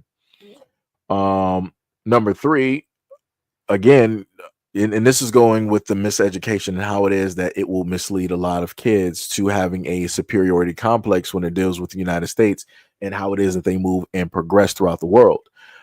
Because I've noticed that a lot of white Americans and their kids, they have this superiority complex when it deals with other places around the world, wherever it is that they step, they feel like they are kings and they should be treated directly as such. So this is why you have a lot of countries where they put regulations or bans, because you've had Americans, aka white Americans, that have come over there and they have been, bad actors in a variety of things. So, DUIs, drunken disorders, or other types of crimes that have specifically, taken place. And that luxury is not given to other people that are quote unquote American. Only white Americans can get away with going to other countries and doing things that are deemed to be negative or harmful to other people, and being able to cry, whine, or do whatever it is to get specifically out, of that. Right. But yeah, and then there's, many more things, directly dealing with that, as well. Y'all ain't tired yet said, peace family. What is up? What is up? What is up? Michael said almost every artificial lake in America used to be a black community that was wiped out. Yeah, I actually put that in a video that I posted for you guys earlier. It was like earlier during the morning. I posted a video, and should have been the third video where you had a young man that was at Lake Lanier, and I never knew what it specifically looked like, but he was literally right there at that lake with the water hitting directly against his feet, and I'm like, look at how much land that is. And I could only imagine the homes, the people, the businesses, and everything that was actually there. And now none of that is there. And if it is, or if there are any remains, it's deep underwater. And you would literally have to go down there with scuba gear in order to find it. Matter of fact, you know what? I wonder how deep they made that lake. Because they probably made that deep enough where you would need some scuba equipment just to try to find and dig some stuff. But even beyond that, they probably dug that crater so deep that they buried stuff directly down, deep down at the bottom, where you can't even sit up there and reach it, even if you wanted to. So even if you more than likely wanted to try to find some stuff, you couldn't even be able to find it. You would more than likely, you would have to have somebody used sonar or satellite technology in order to make a map of what that lake looks like and then what's underneath ground level. And I'm pretty sure if they were ever able to use sonar, if somebody put together a sonar system and scanned that lake and put together a map, you would see a lot of things. And that would open up a whole nother can of worms. But that's only if that happens, if people care enough to do it. Yo, D Money, what is up? What is up? You said white people drowned in that lake every year. It'd be like that. Things like that, happen. You can consider that karma. Because how karma works is that it'll happen indiscriminately. It might not happen, specifically to them, but it'll happen to somebody that they know. It'll happen to somebody in proximity. And that's what'll be happening. We got somebody in the chat sounding like a bird. Don't even know what that's supposed to mean, but it is what it is. Again, shout out to the trolls directly in the lobby at the moment. I'm saying lobby like I'm on Xbox. In the chat at this moment in time, we got Dr. Shannon says, I say that they should drain the lake. Yeah, good luck with that one. They ain't gonna do that. Whenever they bury something, get rid of it, they're gonna make sure it stays there. They're gonna make sure that it stays there. Yo, Mo said Google says that it's 160 feet at its deepest. Oh, that's not bad. That's not bad. I thought it would actually be a lot deeper. Shockingly enough. So that's not bad at all. All right. Okay. Yeah, so they can easily get some equipment real quick and and do some stuff. Get some people with some money real quick. It'd be easy. Like I said, if you had a celebrity, let's say you got a celebrity out here that got like 15 million, they could easily sit up there and spend, let's say on some good stuff, probably about like 100K plus, using like some sonar tech and whatnot and scanning the lake. Like I said, that'd be a good doc. That would be a very great documentary to sit up there and do that and put that together. So that's the idea for somebody out there. Michael said they made it deep enough to bury the dirty secrets. That's bars. What is up, New Era? New Era said, and let's not forget at chat that the government allowed this ish to happen to our towns and turn them into lakes. Yeah. And and that's the thing that a lot of people don't want to even talk about. When you have a lot of people that want to say that, oh, everything was in the past, just get over it. It's easy for you to sit up there and say, because you did not go through the exact same history. Out of all of the groups of people on this planet that talk about their history, Black Americans are the ones that are always consistently told to shut up by the world. Everybody's like, oh, here you guys go again. You're trying to be victims. This, that, and the third. But like I said before, when the Jewish community talks about their history and what it is that their people went through, nobody's saying those things. The world is not telling them to be quiet. The world is not telling them to pipe down. When the Native Americans, whenever they decide to do it, right? When they decide to speak about their history and what it is that they face in the United States, nobody's telling them, oh, but that was so long ago. Stop talking about it. Get over it. Nobody's telling them that. Nor is the whole world. It's only when Black Americans start speaking, everybody else tells us to shut up. And that's why I tell people before, people got to pay attention. If you got everybody else looking at you as the problem and not looking at the problems all around everybody else, that's let you know exactly who it is that you are. Let's let you know how it is, how special it is that realistically you are. Just saying. Just saying. Tippy says Central Park was a black town. Yep. D Money said they made a horror movie about that lake last year. See? What's the name? Just laughing in the comment. Yeah, like I said, I don't know what you're talking about. Maybe you might be laughing at the fact that I'm talking about Black history during National Black History Month. I don't know what to sit up there and tell you. That'd be a personal problem if that is a problem for you. It is what it is. It is what it is. But like I said, for anybody else out there, if you want to have a conversation, no problem. I can oblige. But the moment of time you start speaking or looking a little bit reckless, either me or the moderation team of snipers will just so happen to get you. So, Just gotta let people know that, because some people be acting quite aloof, when things take place. When people start talking, crazy in the comment section. But anyways, we have been going for a good 3 hours and 8 minutes. Want to give a special shout out, much love, respect, and appreciation to any and everybody that has been here at this moment in time. Shout out to the 9 original channel. Shout out to the 64 on the second channel. Shout out to anybody that has, pulled through. Shout out, much love, respect, and appreciation to all of my mods. You guys have been here for the longest time possible on this channel and seen it grow from infancy. And major shout out to y'all, sharing the channel throughout the years or the videos, helping the channel get to where it is at, or I'm sorry, the channels getting to where they are at this moment in time. Could have been anywhere else, anybody else's channel, but y'all decided to be here with me. So I love y'all, respect y'all, value you guys, and very much appreciated for it. Every single day. So anybody that may be brand new, just found this channel, just came directly about and subscribed. Much love, respect, and appreciation. Hopefully you enjoy your stay here. Same thing to anybody just watch it directly in the background that's unsubscribed. Much love, respect, and appreciation for staying here, for even going directly through the comments. I'm sorry, not the comments, but going directly through the ads. At this moment in time, much love, respect, and appreciation. Directly on that. And let me see what we got so far.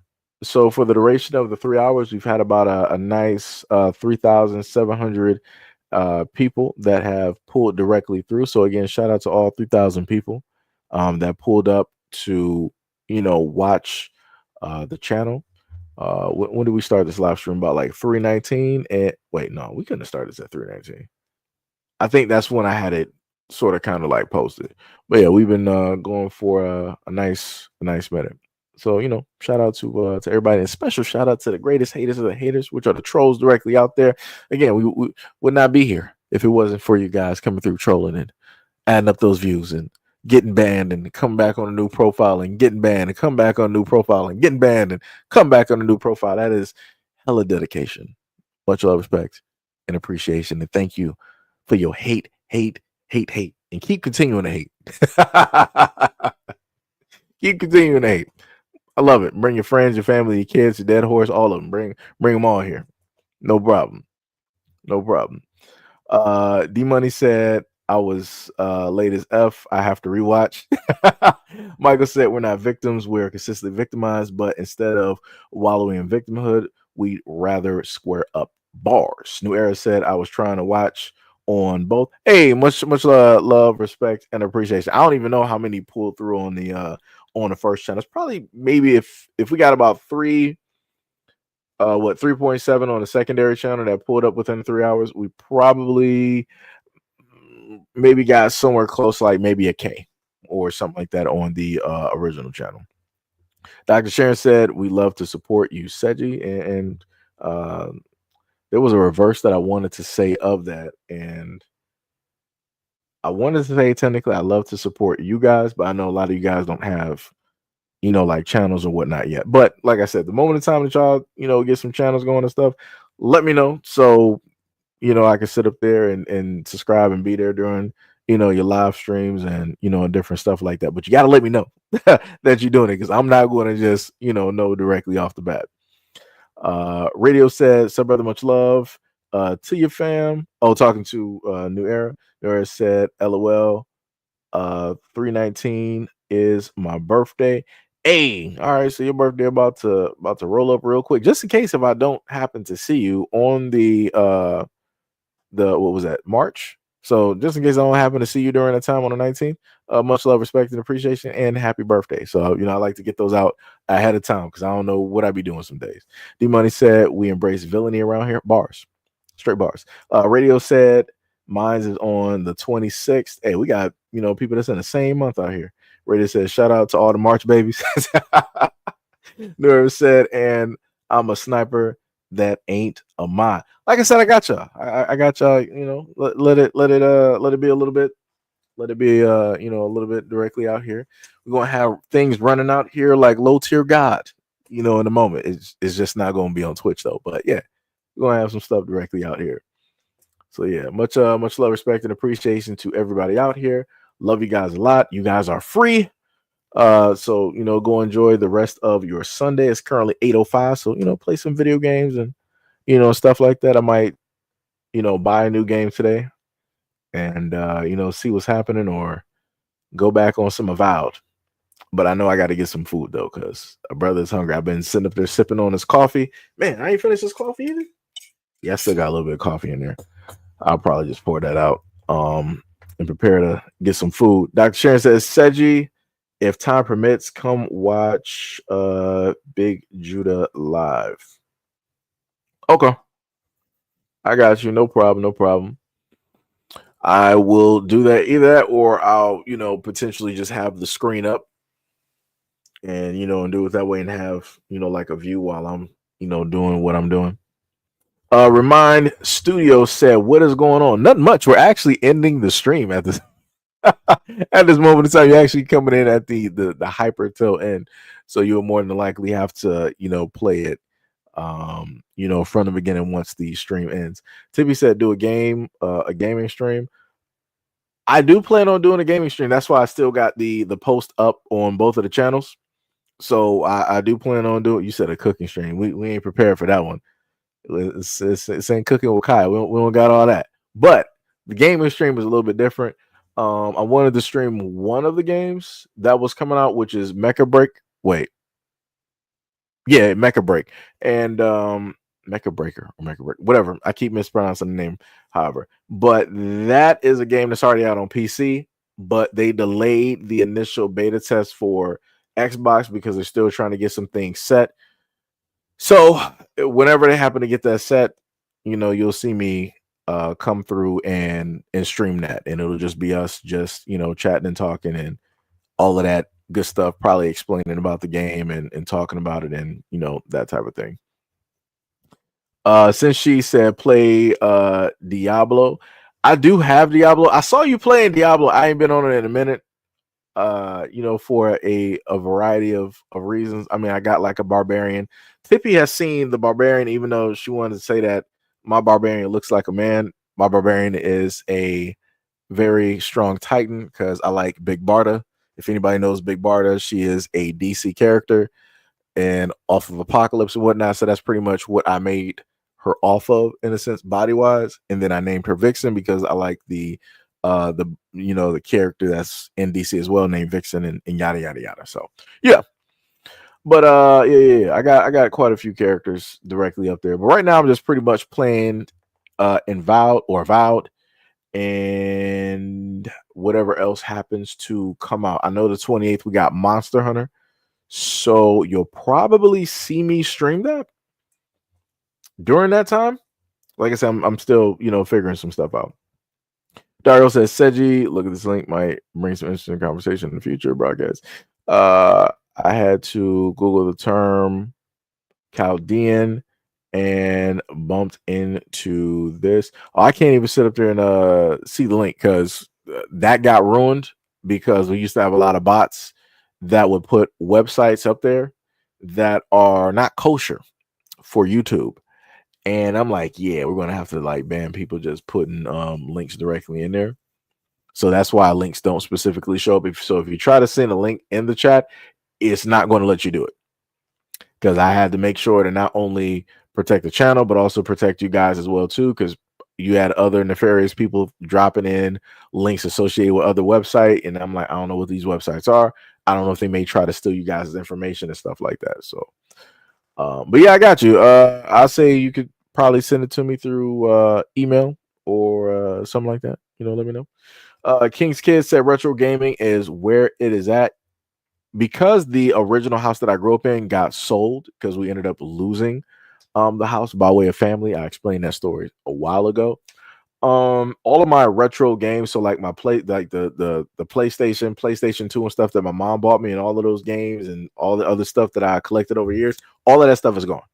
So at one point in time, whenever I happen to, quote unquote, as I keep saying, make it big, I'm going to be buying a lot of stuff. It's going to cost me a pretty penny, but I'm going to buy all of the stuff that I ended up, losing. Like I said, shout out to the state. Shout out to Detroit for throwing out all of the memories, my drawings and everything into giant dumpsters.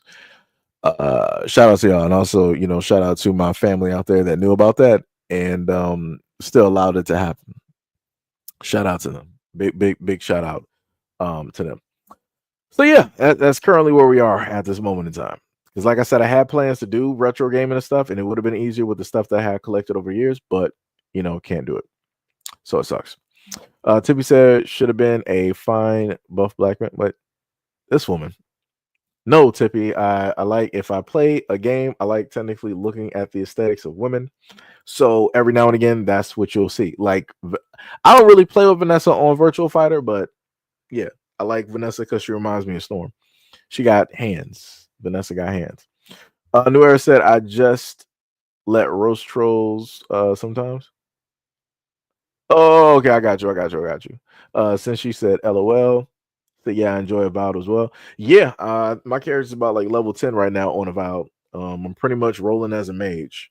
Even though I do got a sword and shield, but I like, I got like double wands or whatnot. Well, wand in a book. And I just went to a new area and I have a upgraded, I think I got an epic wand, and all of my armor and stuff is epic as well too. So we're working on it. Michael said Mr. Miracle, Mr. Miracle's old lady. Yep, that is Big Barda. Tippy said, you ever been in an adventure mood that you can't explore in a way that you're thinking about?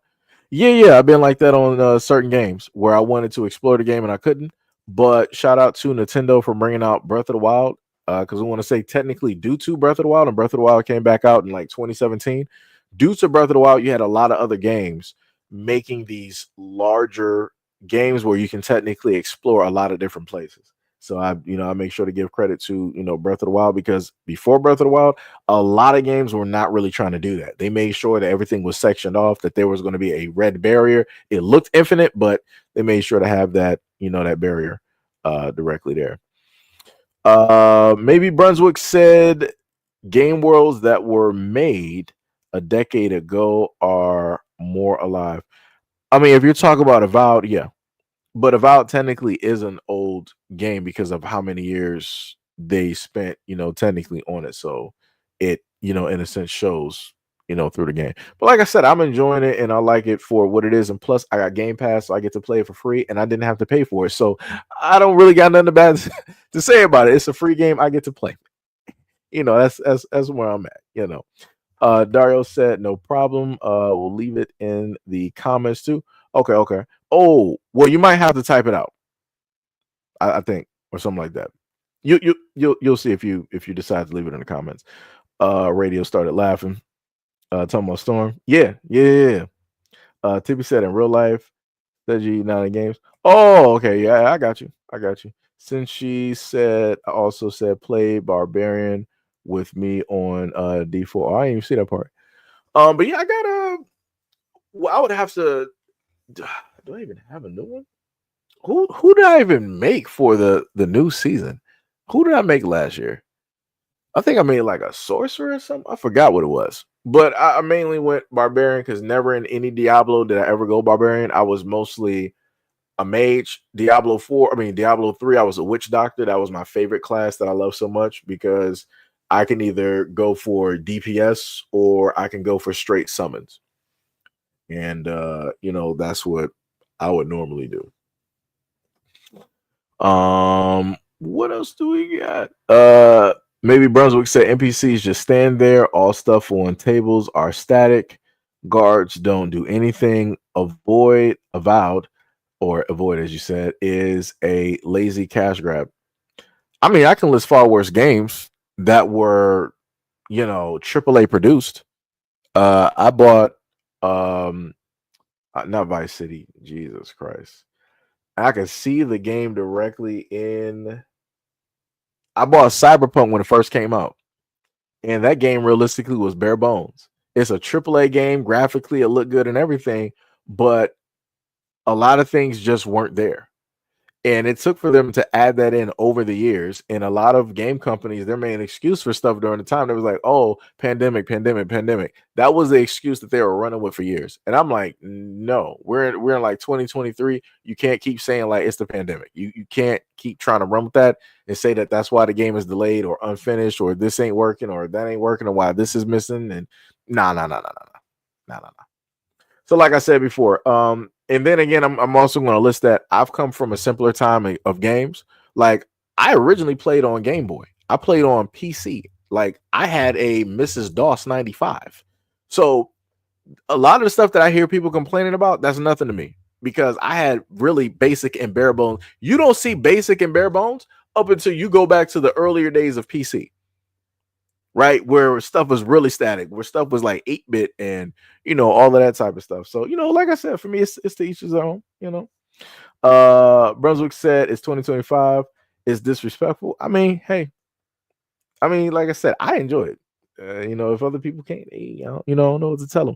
Hack said, I know the feel. I lost my first edition Pokemon cards in public storage a while back. Yeah, I know that hurt. I know that hurt, man. Since she said Pillars of Eternity Universe old, man, took it back. Tippy said team up with one of his subscribers on a gaming stream. That would be cool. No, like I said, trust me, I got a lot of plans to do that. And especially if people happen to have those games and whatnot, we can do that. I actually I teamed up with somebody before. I'm not sure if they're here or not. What was it? What were we playing? I think it should have been Call of Duty. I don't think I've seen that brother online in a minute either. But yeah, I teamed up with somebody. It was me and Officer Haku, aka Brandon V World, and we teamed up with somebody and played some Call of Duty for some hours. We were just like going through, like lobbies and everything, just having fun and talking. Since you said, what does PlayStation have going on? Nothing. Oh, also for anybody else on Xbox, we do got ID, game ID or Xbox ID coming up, but we don't have a specific date, so be on the lookout for that. Since she said Avowed is very nice, maybe said Cyberpunk was an idea ahead of its time. Avowed is lazy, brings nothing new to the table. I mean, you could say that for a lot of shout out, much love, respect, and appreciation to whoever just subscribed to the channel. Much love, much love. You can say that about a lot of games of today. A lot of games right now don't really bring anything to the table. A lot of games right now are copying the rogue like type of thing where it's just easy made, it's pretty simple, and you just copy and paste whatever game it is and you just push out a game. You have a lot of games that's in a sense doing that. That's not really bringing anything to the table. Anything that's a shooter, nobody's really doing anything new. The only one technically that I would say would be Fragpunk, which is coming out. It's free to play,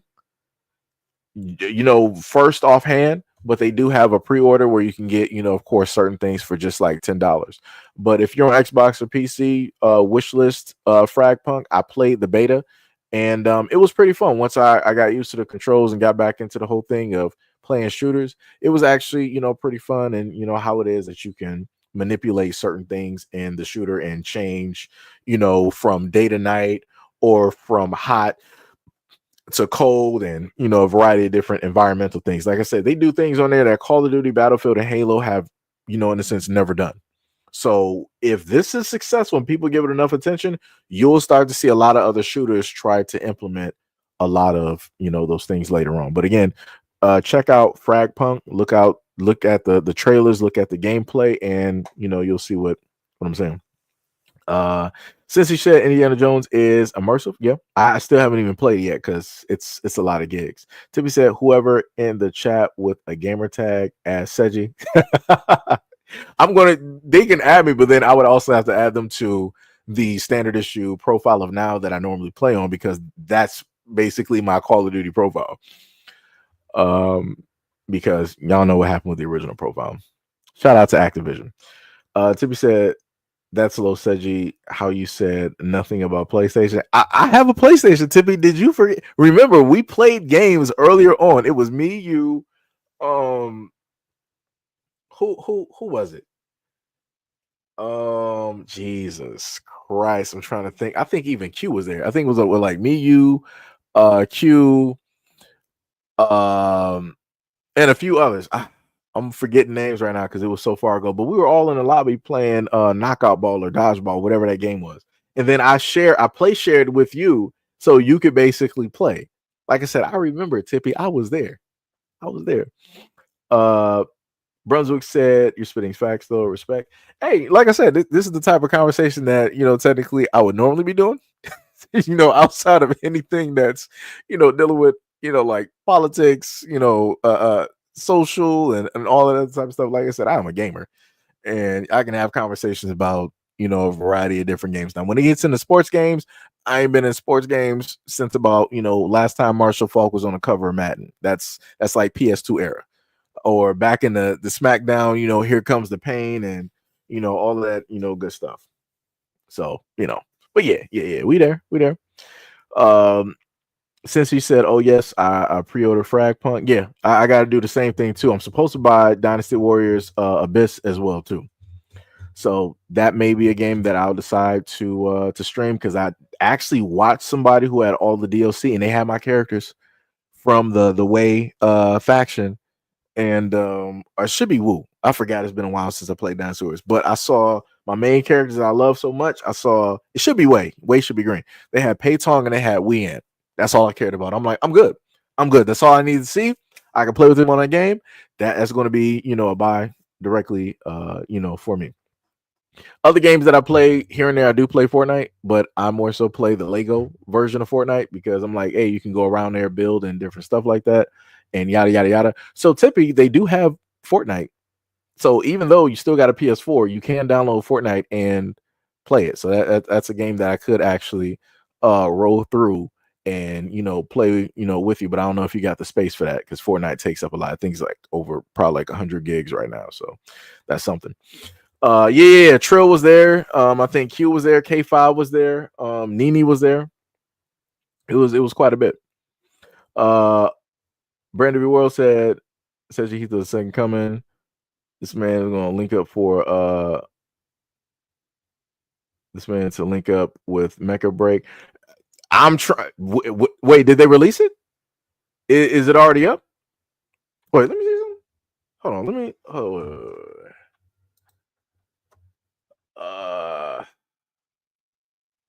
Let me see something real quick. I don't even think I can look at. Well, what's the name?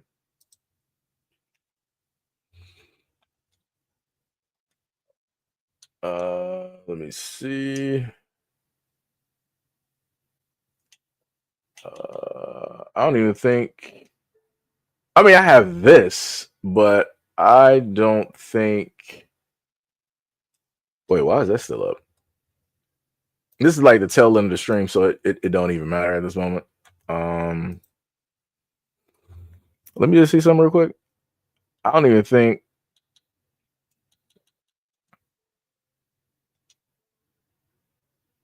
Yeah, I don't even think this is even up right now. Technically, it's ain't even supposed to be a game stream, but I'm just doing this real quick just to check. just to sit up here and check. So yeah, don't be people like, yo man, I thought this is a political. Hey, gotta look at some stuff real quick. I'm just trying to see some things real quick.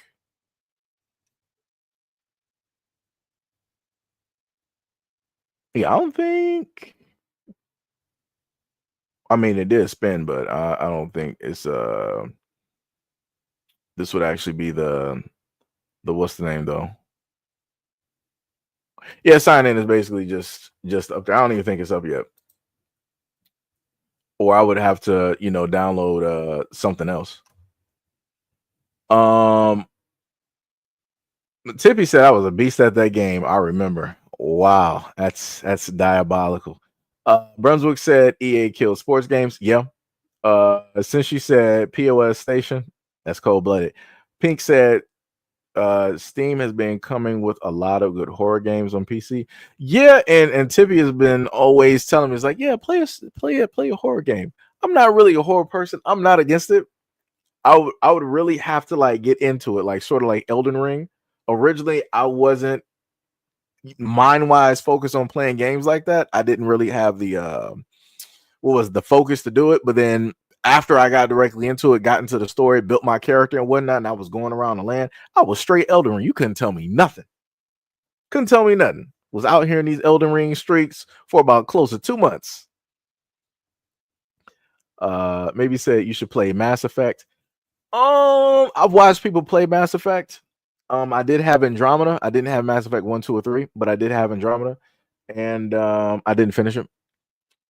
Sad to say. And I know we do have another Mass Effect in the works, so you'll probably see me on that. I did tell people this year when it launches, I want to say in fall, you will see me doing GTA streams. That is going to sit up there and happen. No matter what is happening, I'm going to be sitting up there doing some GTA streams because again, that's going to be one of the biggest games this side of the century that is going to come out that the whole world is going to be playing. So got to be there for it, just for the fact.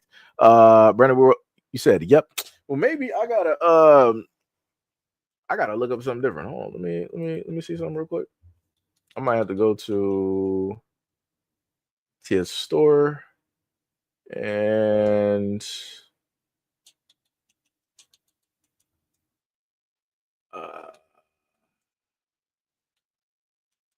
I can't even see on this. Oh, I gotta zoom this in real quick. Jesus. Dun, dun, dun. I decided to type that wrong. Wait, hold on. Let me see something. Let me see one thing before I do it.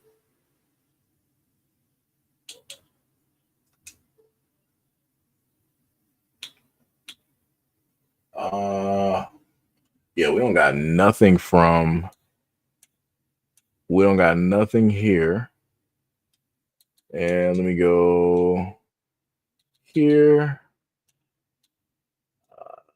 Let me see updates.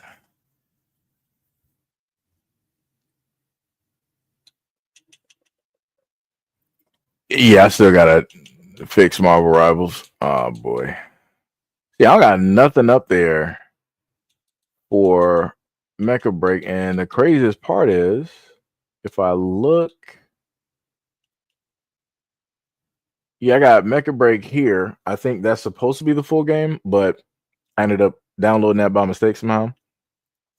And then you got the beta right there, which was the one from January, right? Let me see. So I'm not sure because the original one ain't working.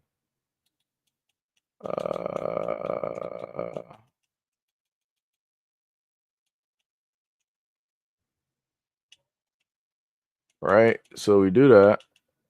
Go here. And then technically it leads me to that. Go to manage. Nothing's there. Nothing to install. Go to store. Nothing. Yeah, I don't know. I'm gonna have to, figure something out. I might have to look online real quick because I don't know what is happening. What is it? You said I want to see him play scary games just to see his reaction. Well, see, you would need the camera actually on for that. Pink said horror games are awesome. Yeah, Pink has played. I think I've seen you play some horror games on Twitch before. You said, may I suggest Massacre at the Mirage? That game is gross. They also got another game that was on. They got another game coming out on PC. It's called PC and console. It's called Ill. So if you want to be disgusted, go look that game up. If you like horror games, you want to be disgusted, look up Ill. That is going to get you. And I think the graphics wise, it's Unreal Engine 5. Crazy work on that one. Tiffy said Elden Ring, nothing scary about that game. Whatever, Tiffy. It's a great game. Don't be trying to clown Elden Ring. We're not going to have any Elden Ring slander in these chats. Brunswick said Andromeda doesn't even compare. I mean, yeah, it doesn't technically count because realistically, every Mass Effect fan is like, we only got 1 through 3. Andromeda is whatever. So now they're going back to Mass Effect with the newer one that's coming out. Pink said, I have Ill on my wish list. Yep. Hack threw in the chat the link to what is it called? Oh, that is the other thing too. Moderators are able to throw in links. due to the fact that, you know, their moderators verified and, you know, stuff like that. Just in case if anybody's wondering how come, you know, you can't throw links directly in there, that's, you know, the thing there. Since she said, anyway, go get food, man. We appreciate your discussion for real. However, you've got to eat, and oh yeah, Rainbow Six Siege is better. Cold-blooded. I played Rainbow Six Siege. That's actually pretty Siege. I don't know. I'm skipping out on words. It's actually a pretty dope game. I agree. Rainbow Six is a pretty dope game. Pretty dope. And a new one, Rainbow. There's supposed to be a new Rainbow Six that. Oh well, it's not going to be Rainbow Six, but a new Rainbow game that is supposed to be out pretty soon. I'm not sure when, but be on the lookout for that. But yeah, I guess that's it. I'll probably hop into talk to Officer, you know, Haku. I keep saying Haku, Brandon V World, and try to figure some things out where it deals with Mecha Break, and you know, go directly from there. You know, and different things like that. But you know, much love, respect, and appreciation to any and all people that have been here at this moment in time. And yes, pretty soon we will be having some video game streams. And what is my cat doing? We will have some video game streams for entertainment purposes for everybody. Shout out to all 14 that's on the original channel. Shout out to all 39 that is on the secondary channel. Love you guys. Appreciate you guys. Thank you guys for everything. And I will catch you guys on the next live stream and video. Peace out.